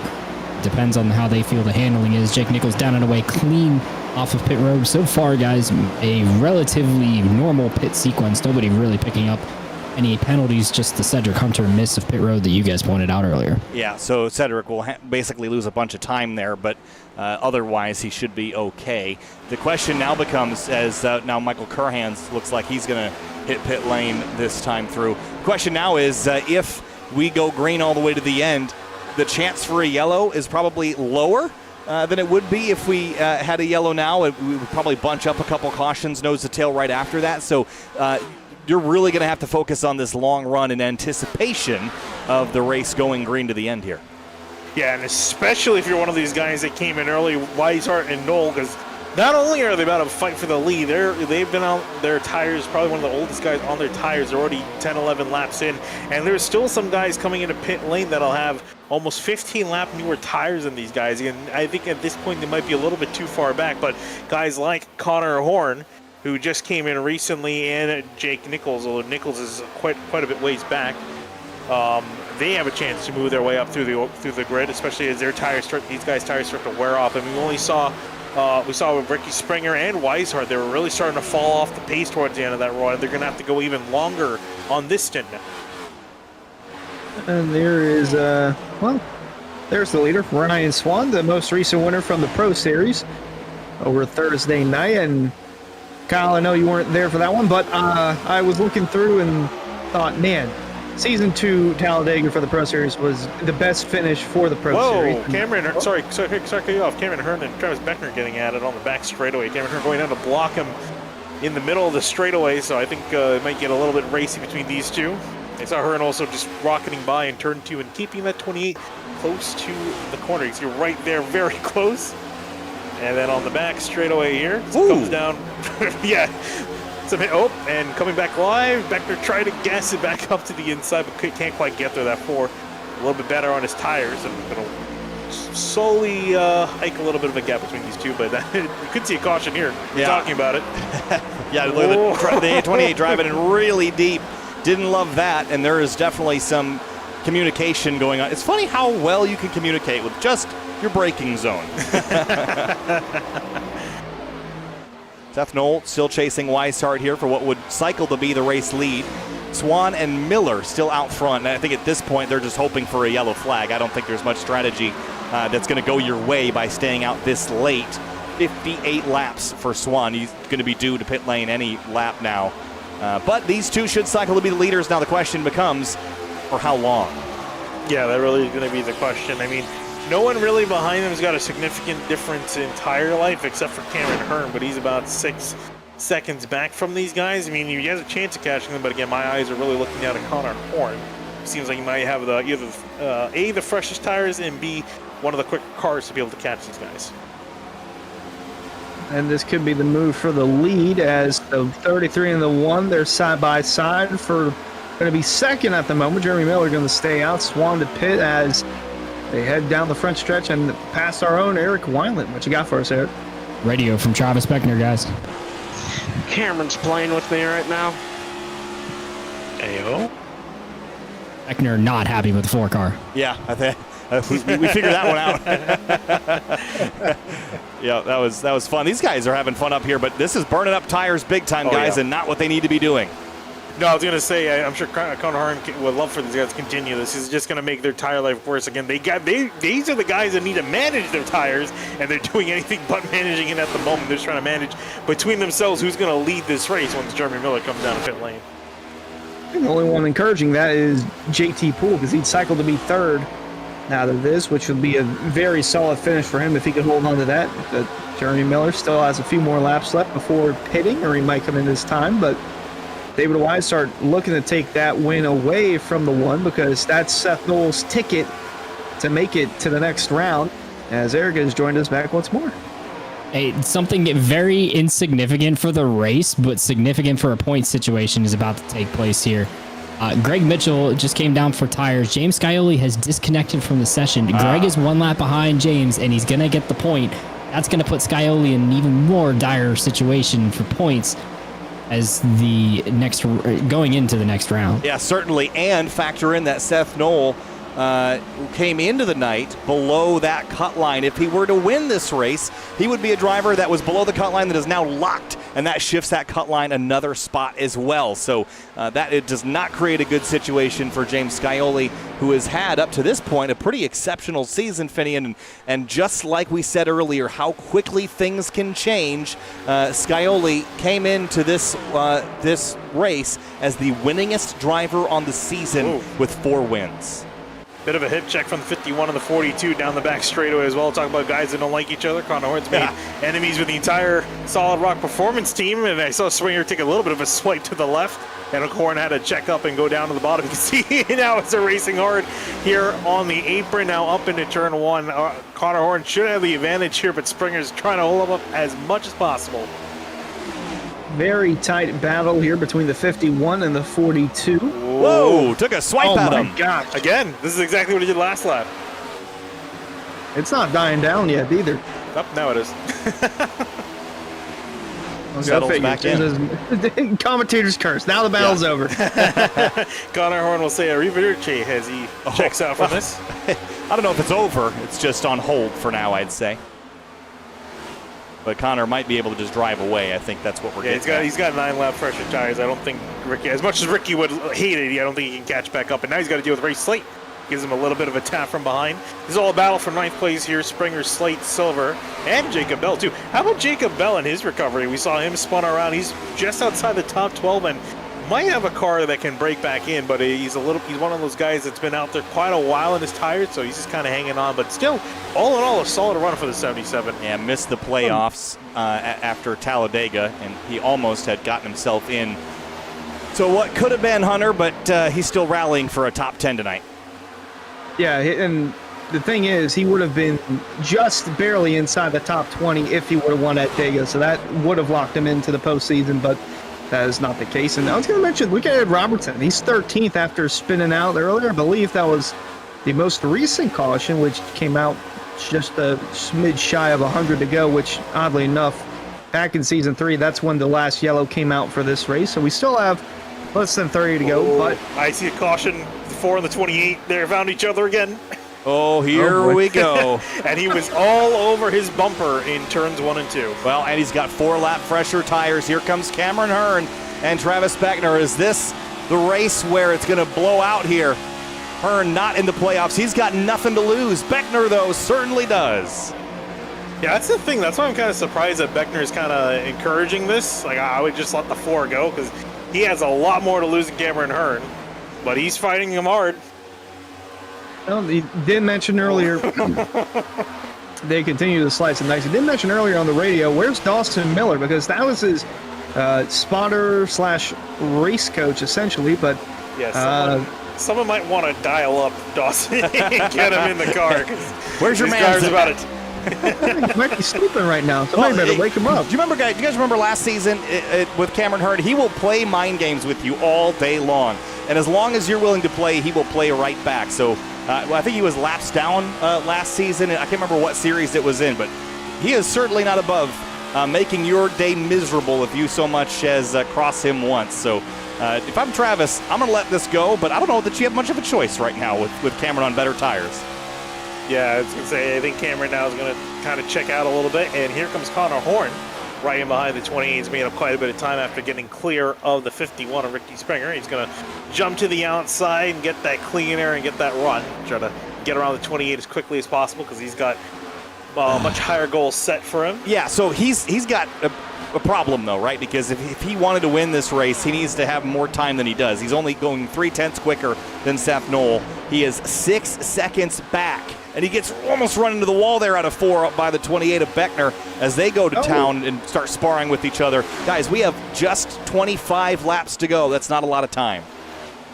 It isn't a lot of time, but I'm really curious to see how the tire life is looking because towards, like, as we saw guys get further in that run. Oh, he's on the wall! Oh, my goodness. That doesn't help. No, it definitely doesn't help tap to the wall for the 42. But the guys that stayed out on that first run and really ran hard, their tires were really not looking pretty by the end of the first run. So it could go either way. It really depends on how well the guys in the front end manage their tires. And again, they were battling kind of hard earlier. It's separated now. Noel's got a second lead over Wise. So if you look further back, this is not separated out at all. Ed Robertson in the middle of a battle with Delonte Ballard and Ricky Springer. Well, there's the 5 of Garrett Grant trying to get in the mix as well. This is very close action with one of our playoff drivers as Springer continues to fall like a rock, although he can hold his own here for the meantime. Here comes Grant. 5, Garrett Grant hasn't really been in the picture much tonight. Started midfield, running midfield, but moving forward and all over the back of the 51, drops to the inside. It is frantic back here, that's for sure. Yeah, some might say Ricky Springer's falling like a solid rock. Oh. Oh, wow. Sorry, I had to go for it. Too. He is falling pretty significantly, though. In all serious terms, it's not looking good for the 51 this run. Yeah, everyone behind him has gotten fresher tires than him, and they're all lining up to get past him, including Jake Nichols, who's in 17th. Yeah, he's right behind where there are three he did wide pit late, turns. and he's got fresh tires. Oh, boy, they almost came together, didn't they? Oh, right in front of him, too. Here we go. This can get ugly. Here comes Jake Nichols. Oh. Really late pit stop, trying to take advantage of the tires. This is getting very 51 dicey. to 64, touching behind. Wow. Dicey indeed. He's just trying to manage it, bring it home to the finish. Hope for a caution to come out because his car it's just faded as the run continues to go on. Struggling for sure. 20 laps to go next time by. Ricky Springer try to salvage something here. He's still 23 points or so to the good. But you want to have a better night than this. Imagine how good he would feel going in next week if he was 10 spots better than this, maybe 16 spots better. A top 5 would really put him in a very comfortable spot to be locked in early in the race next week, but it's not going that way for him right now. And now he's got Skylar Shackelford to his inside. Yeah, I was going to say, everyone keeps getting to his inside, really can't do a whole lot with it, and now finally gets a run, though. On the outside, Jacob Bell also struggling in behind him. Yeah, his car has faded a little bit on the longer run, and well, this is the battle that will not die. No matter where they are on track, they always seem to find themselves together, and this is for the 7th spot. I don't know how much is Cameron Hearn losing tire, or how much of this willing to play some head games with the 4-lap tire advantage. Here he comes back to the inside, powers off of turn 4. There's one driver I don't want to make mad. It's Cameron Hearn. Yeah, I was going to say, I'm curious to see how long this is going to continue before it just boils over, because there's only so much these guys can fight side by side. They've been fighting hard, blocking each other, doing all the dirty moves, a little bit of a bump from Beckner and a dive to the inside. It can get ugly real quick here if they both wanted to. And we're getting there. Oh, he's touching.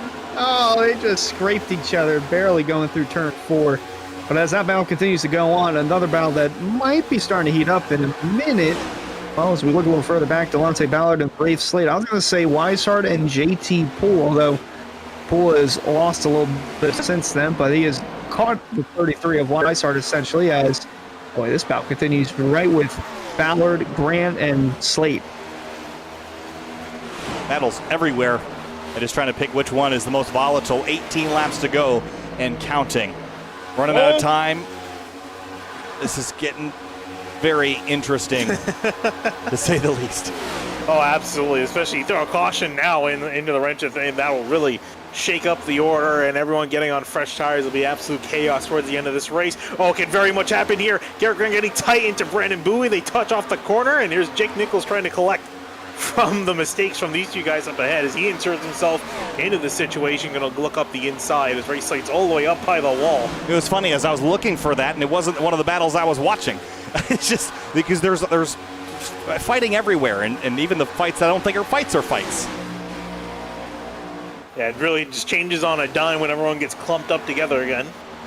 Everyone completely goes at it. Brandon Bowie still trying to find a way in by, and Jake Nichols is waiting for an opportunity to present itself so he can get by these guys cleanly, because again, he can very easily be involved in a wreck here, and that's the last thing he wants.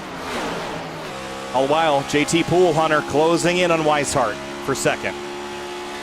Yeah, he closed in a few laps ago, but had a bobble and lost a good bit of time, but he's made that back up, and we get a late race caution. This could set up the 26 of Poole in a good position to win. Oh boy, here they come. Yeah, here they come indeed. The 23 to 73. And a fierce battle amongst the purple cars tonight in particular. Yeah, they're showing it out here tonight. Bowie going to get a little bit tight off the corner. Slate with the run. Nichols is going to make it 3 wide. I think he really wants to, but knows deep down he really shouldn't force the issue too much. And Nichols' night has gone from mediocre to just not good. Now 14th place. He really should and needs to run better than this. He's got, well, I guess he's still leading the points so by a lot. No, but, he's got a cushion, but yeah, but it's not ideal. Yeah, you don't want to leave yourself in any position to get knocked out with a bad finish next week, but it would require 2 bad finishes for him to get knocked out. Back to second place. Here comes Poole on Weishart. And Poole's been hiking into this battle more and more, chipping off a few tenths here and there each lap. Has now got a really good chance off 2 here. Really good run. Going to throw it up the inside. Might have a chance to make it work. They got completely clear track ahead. Throws it into the corner and gets the pass done. Weishart trying to gas it up on the outside, but he can't quite make it stick. Has to get off the gas to make sure he can even make the corner.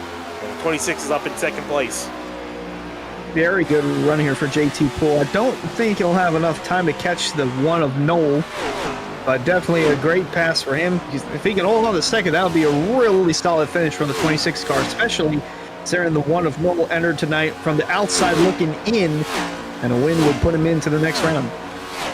I'm liking my pick from the beginning of this race. I don't think I even believed that he would have the run that he has had tonight. He hasn't been the most dominant. I'd leave that still in the hands of David Weishart. Has led slightly more laps than Seth Knoll, but that will change if Seth can bring it back just like this.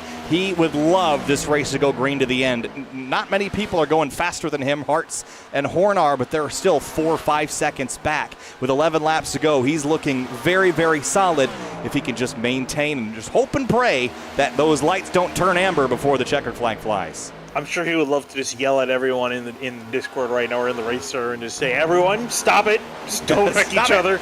Behave. Especially Cameron Hearn and Travis Beck. Actually, speaking of which, they haven't gotten really close to each other yet. No. They've got a gap between themselves. Hearn's like that, a little bit of a gap between himself and Beckner. Douglas Newby can try to catch up to Beckner and make a pass on him. Yeah, crucial battle here as Doug Newbigging. He was caught up in a crash earlier on tonight, but he has rallied back to 9th, and Jake Nichols' teammate Delonte Ballard have a solid run in 10th. Garrett Grant in 11th, looking for that top 10, and then behind them you got the 73 Jake Nichols, so very much time for the 73. Got 10 laps to go as they're coming across the stripe in front of our own Eric Weiland. What you got for us? Solar Flare Racing Radio, perfect timing there, Hunter. Rafe is the biggest Ryan Newman I've ever dealt with. I think I got a run on him this time, so I should be able to hopefully get him. Until he sends it 18 turns deep. Can we never race here at night again? Please and thank you. Make it like 11 a.m., 130 degrees. Let's bring it back here at night. Got him. Let's go. Good job. I got Ricky. Set to be behind me. Been following me. So Solar Flare on the up and up right now. Delonte battling away right there real tight with the 71 of Newbigging, and Nichols is going after Grant, guys. Yeah, that was interesting. It's still very tight between Grant and Nichols out of turn 2, and the biggest Ryan Newman he's ever seen. That is quite the description. That'd be a compliment? I don't know. It really depends on how you look at it. You can either be an insult or a compliment, depending on your outlook in life. But up ahead of these guys, Ryan Hartz just passed David Weishart for 3rd place. And Ryan Hartz, how about him? We talked about him not getting a qualifying lap in. Started back in 25th, worked his way all the way up to 3rd. So a solid one for Ryan Hartz. Meanwhile, for Jake Nichols in the thick of everything here. Middle of the field, trying to see if he can get past, who throws a hard block on Garrett Grant, trying to keep him at bay. Is now going to be a little bit side-by-side with his teammate, who's side-by-side with Douglas Newbig. That's a great way to put it, in the thick of everything. Yeah, he's got his teammate racing for a top 10. Jake Nichols still trying to get a top 10 to keep his streak alive. Meanwhile, they're catching Travis Beckner. So Beckner's going to try and block and hold his position. Then you got guys like Garrett Grant and Doug Newbigging who are trying to hold on for all that they can. And speaking of that, here comes the 5 of Grant to the outside. Oof. Yeah, and in particular, Douglas Newbigging not running well enough to kind of undo his doom as he gets into the back of the 21 into turn 1. Those two not having fun with each other, but certainly not running catastrophically either. So he's only 5 points behind the cut line as he runs. And you guys mentioned Ryan Hartz, no wins yet this season, but 5 top 5s. He's inching closer and closer to getting the wins, and this is the right time to get hot in your season. If you haven't won now and the wins are coming but on the horizon, this is the time to do it. This is a very tight pack out of turn 2. And speaking of Ryan Hartz, he actually just got past JT Poole in turns 1 and 2 last time by. So he's now up to 2nd place as Poole's starting to fall off a little bit. Again, there is a really solid 4-second gap back up to Seth Knoll, who's completely opened up the taps. With 4 laps to go, he's got a really good lead to work with. Back here, the top 10 battle continues with Jake Nichols on that top spot. Now I'm going to look to the outside of his teammate, Delonte Ballard, trying to take 9th away. Add to that top 10 cushion as Slaughter scraping the wall. And another car in the wall back there. Looked like Slate. Yep, Rafe Slade in the wall, Slaughter in the wall. And Seth Knoll can't see it, but if he could, he'd be wincing. He only needs 4 more laps of clean and green. Make that 3 this time by. Can you imagine if he was watching the broadcast and having to see all the chaos that's gone on behind him? He would probably have an aneurysm with looking at all this stuff going on, with all the stress trying to deal with, because they're getting worse and worse in this little group here. Well, the time is ticking, and the need to make a move is now if you're going to want to pick up another couple of spots like Jake Nichols is doing on the outside. Who's found each other? It's the 4 and the 28 again. Oh, boy. And throw Jake Nichols in the mix. 2 laps to go. 1 lap from safety for Seth Knoll. And Nichols is trying to see if he can keep him inside the top 10. He's in 8th, and he can see 6 just ahead of him. Beckner gets awfully close to his left rear quarter panel. Wow, then the 73. Oh, boy. Delonte Ballard is through as well. 73 just scraping together. Meanwhile, up in a top front. 10. Up in front for Seth Knoll. Just came across the line, white flag in the air. 1 more lap to go. It's frantic back here for sure. Playoff contenders and drivers just looking for wins that won't get one tonight. They are in lockstep heading into turn number 1. It's frantic as heck. Look at the 5, the 28 to the top side. This is wild stuff, and somehow Jake Nichols drives through to 6, but nothing doing for Seth Knoll. A win back at Daytona. Since then, just 3 top 5s, but it will be a well-timed 4th and a 2nd win on the season for Seth Knoll. He locks himself into round 2 of the playoffs and wins at Chicagoland. All the while, a frantic pack giant battle for 6. Oh. Wreck. Big wreck off of turn 4 and across the line. Some of them will come sideways. Somehow, it's going to be Jake Nichols back to 6th out of all. Oh, man. That was a heavy hit right there. Well, you knew it was coming. You didn't know when, and they did it on the last corner. Wow. We will go back and watch that in a little while. But Seth Knoll, Mr. Where did he come from? Tonight, it wasn't a shock, led 62 laps, but his season has been very interesting. 1 at Daytona, and then only had 3 top 5s after that. 1 came at Bristol, another came at Indianapolis, and actually it was only 2 top 5s after that, including his win. But tonight he will celebrate in victory lane for a 2nd time, and the best win, best trophy of all is that automatic lock into round number 2. I was going to say, it's looking very much like a Ricky Springer season for him. Not a whole lot of, like a win here and there, not a whole lot of performance in between, but then finally gets the playoff and things start to kick off. So it's looking good for the 1 year. A very great run tonight from the 1. It's going to provide a stress-free next round as they go into Las Vegas. Some of these guys, not so much, though, as we look at the finishing results. Let's have a look. Seth Knoll, top of the board, and 4 of the top 5 are playoff contenders. David Weishart fitting great effort tonight. Led a whole bunch of laps, but will come home a disappointing 5th. And Jake Nichols, he was 14th with like 10 laps to go. And Mr. Golden Horseshoe, he's 6th tonight in the 73. I was going to say that entire group of cars, by the time, because they ended up collecting more and more cars, they caught up to Cameron Hearn and Brad Slaughter, who were fighting up ahead. That became essentially a battle from 6th all the way back to 14th. It was a giant battle there at the end, coming to the checkered flag for those guys. But yeah, so Jake Nichols up in 6th, Brad Slaughter 7th, Hearn in 8th, Beckner finishing in 9th right behind the number 4, and Douglas Newbig rounding out your top 10. Yeah, crazy finish there at the end for those vying for that top 10, like Brandon Bowie, Garrett Grant. Michael Curran got 13th, and Delonte fell back to 14th. Some of those guys were vying for their best finishes of the season, and it came together at the very end. Cedric Hunter there, another chase driver, or playoff driver, who is going to be basically, well, how the points look out, but it's going to need a win for sure to make it to the next round. As far as the 5s position, he was EOL for the incident on the final lap, so he will drop to the tail of the lead lap runners. Ricky Springer, 25th. Now he's going to be leaning heavily on his playoff points because he is now 9th one below the cut line. So that was not a good result for Ricky Springer. Doubly so that a driver below the cut line won the race tonight. And then real bad scenario for James Scioli, the winningest driver on the season, Finian and Greg Mitchell. Mitchell is a must-win next week. Yeah, I was going to say, there's a lot of really good guys near the bottom of this order. James Scully, 5 points above 7. Michael Curran, just a point above the cut line. Ricky Springer, a point below the cut line. And then, as you mentioned there, Greg Mitchell in a must-win scenario, 29 points away. So he's going to have to really step it up next week. And let's have a look before we talk to our finishers here. This is what happened coming to the checkered flag. It was the 21 that we saw turned around first. Let's see what happens. Watch the 5 right here. Turns the 21. And then all heck breaks loose from there. Props to these guys for not really having it go down the toilet until they came to the checkered flag. They could have wrecked so many times before this. And some of the hits right here. Ed Robertson comes in. Oh. That was just look at all the debris scattered. Yeah, that was a messy one for sure. Boom confetti. Boom confetti indeed. But all that aside, it was an interesting race with lots of strategy. One of the drivers that benefited the most from that strategy and fought his way through the field.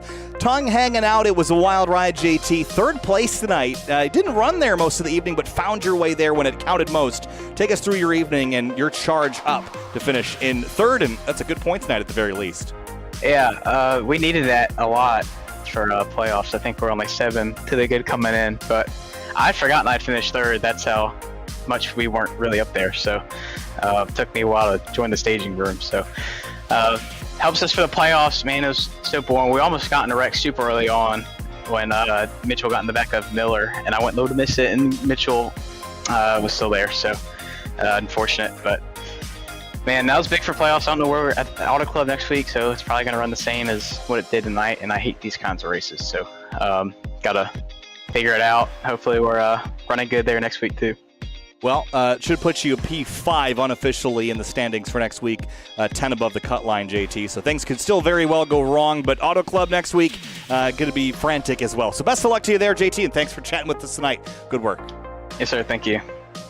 Move on now to Ryan Hartz, who has still not won a race yet this season, but he is inching closer at the right time, Ryan. Position number 2 in this race.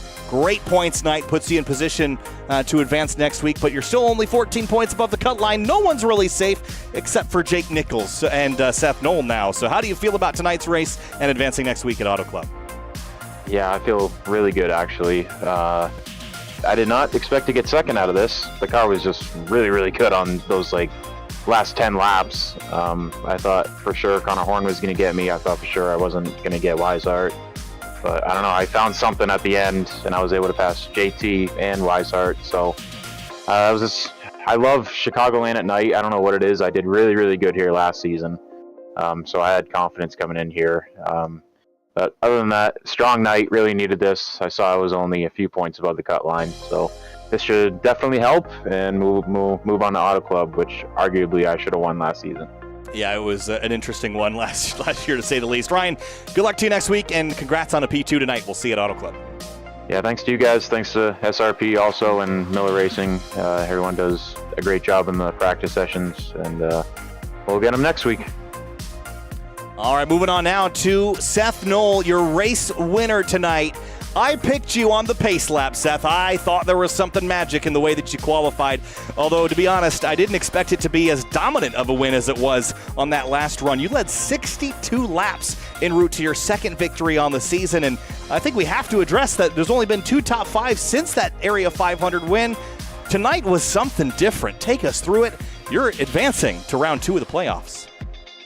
I was your pick. Yes. You picked me. Yes. That was a good choice. It's a good week to pick me. Yeah, we finally got our first pole. That locked us into the clash. That's all I was thinking about when I got the pole, and not necessarily thinking about the end of the race. And we just had something tonight, I guess, that no one else really seemed to have long run. We're able to just keep 3rd to 4th, saving tires, and then run them all back down at about 20 to 30, and then just slowly click off a 100th here, 10th there, 2 tenths, and just slowly pull away, and then hope for no yellows late. Well, it worked out. You led 62 laps, won the race by 4 seconds over Ryan Hart. So you can skip Fontana in terms of the stress, but then it's Las Vegas, another 1.5 mile track, and Richmond. Those are the next two that you really have to perform at to make your way into Homestead and have a shot at the championship. How do you feel about Las Vegas and Richmond as opportunities to advance through that round? And what's the plan next week in Fontana? Plan is to win. I mean, come on. What else am I supposed to do? But looking towards Vegas, looking towards Las Vegas, that's one of our better 1.5 miles. I feel like the playoffs, all the tracks kind of fit my style except for Auto Club. Richmond, we were really quick last season. Kind of figured out some things in NIS earlier this season that we'll use once we go there. And we'll see how the dominoes fall. I'm sure we'll be towards the bottom of the playoff grid once we get there. So we'll have to work from the bottom and try and do what we did tonight.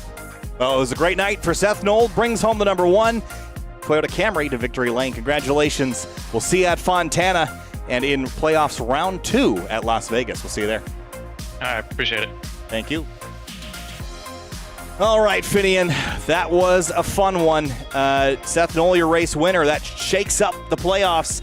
As far as the cut line goes, Ricky Springer tied with Michael Curhan for that 8th place cut line. But this is race 1 of round 1 done. Next week, Greg Mitchell in particular is in a must-win scenario, and there's many, many more that would love to get that win to lock them in. Oh, absolutely. Cannot wait for everything to kick off next week. We're heading to Auto Club. That's going to be a whole lot of fun, especially with these cars. So that's going to be a lot. And these drivers are not only going to be on edge at that track in general, a lot of them near the cut line are just going to be on the edge in general because there's a lot riding on the line because they have a chance of not even making the playoffs if they don't perform well next week.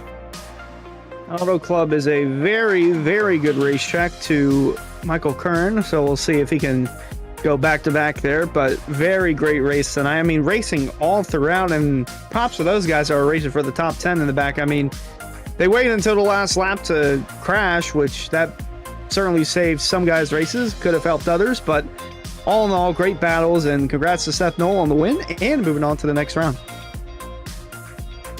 I was still scratching my head over the move that Garrett Grant made there at the end because he kind of handcuffed. I mean, Michael Curran could have probably got another 2 points if he would have been able to use the run on the top that he had. And honestly, that EOL saves Ricky Springer because now the cut line is tied going in. Now, if Ricky can just beat Michael Curran and things stay status quo, he can get into the next round of the playoffs. But the pressure's on for Ricky Springer. What a fall from grace tonight that was. But an impressive drive from Seth Noel. Kyle, it was incredible what he put together, and obviously he's nice and relaxed even more so now to the next round of the playoffs, and I can't wait for next week. As relaxed as he can be, locked into playoffs round number 2. Race fans, be sure to check out rickshotsauce.com for some of the best hot sauces made locally in South Florida. Try the Loxahatchee Classic, Golden Garlic, Palm Beach Pineapple, or South Beach Heat. Follow the Rick's Hot Sauce Rookie of the Year battle in the Area Cup Series and see which driver will take home that $100 prize as the highest finishing rookie in the point standings. As far as the highest finishing driver, we're well on our way to sorting that out for 2023. The Area Cup Series playoffs continue next week from Fontana, California, but tomorrow night the Area Truck Series goes back to work also here from Chicagoland Speedway, and the same is true Thursday with the Area Florida State Builders Pro Series. 1 race down, 2 to go in Chicagoland of the Windy City. Thanks so much for watching, and we'll see you next time on SimTV.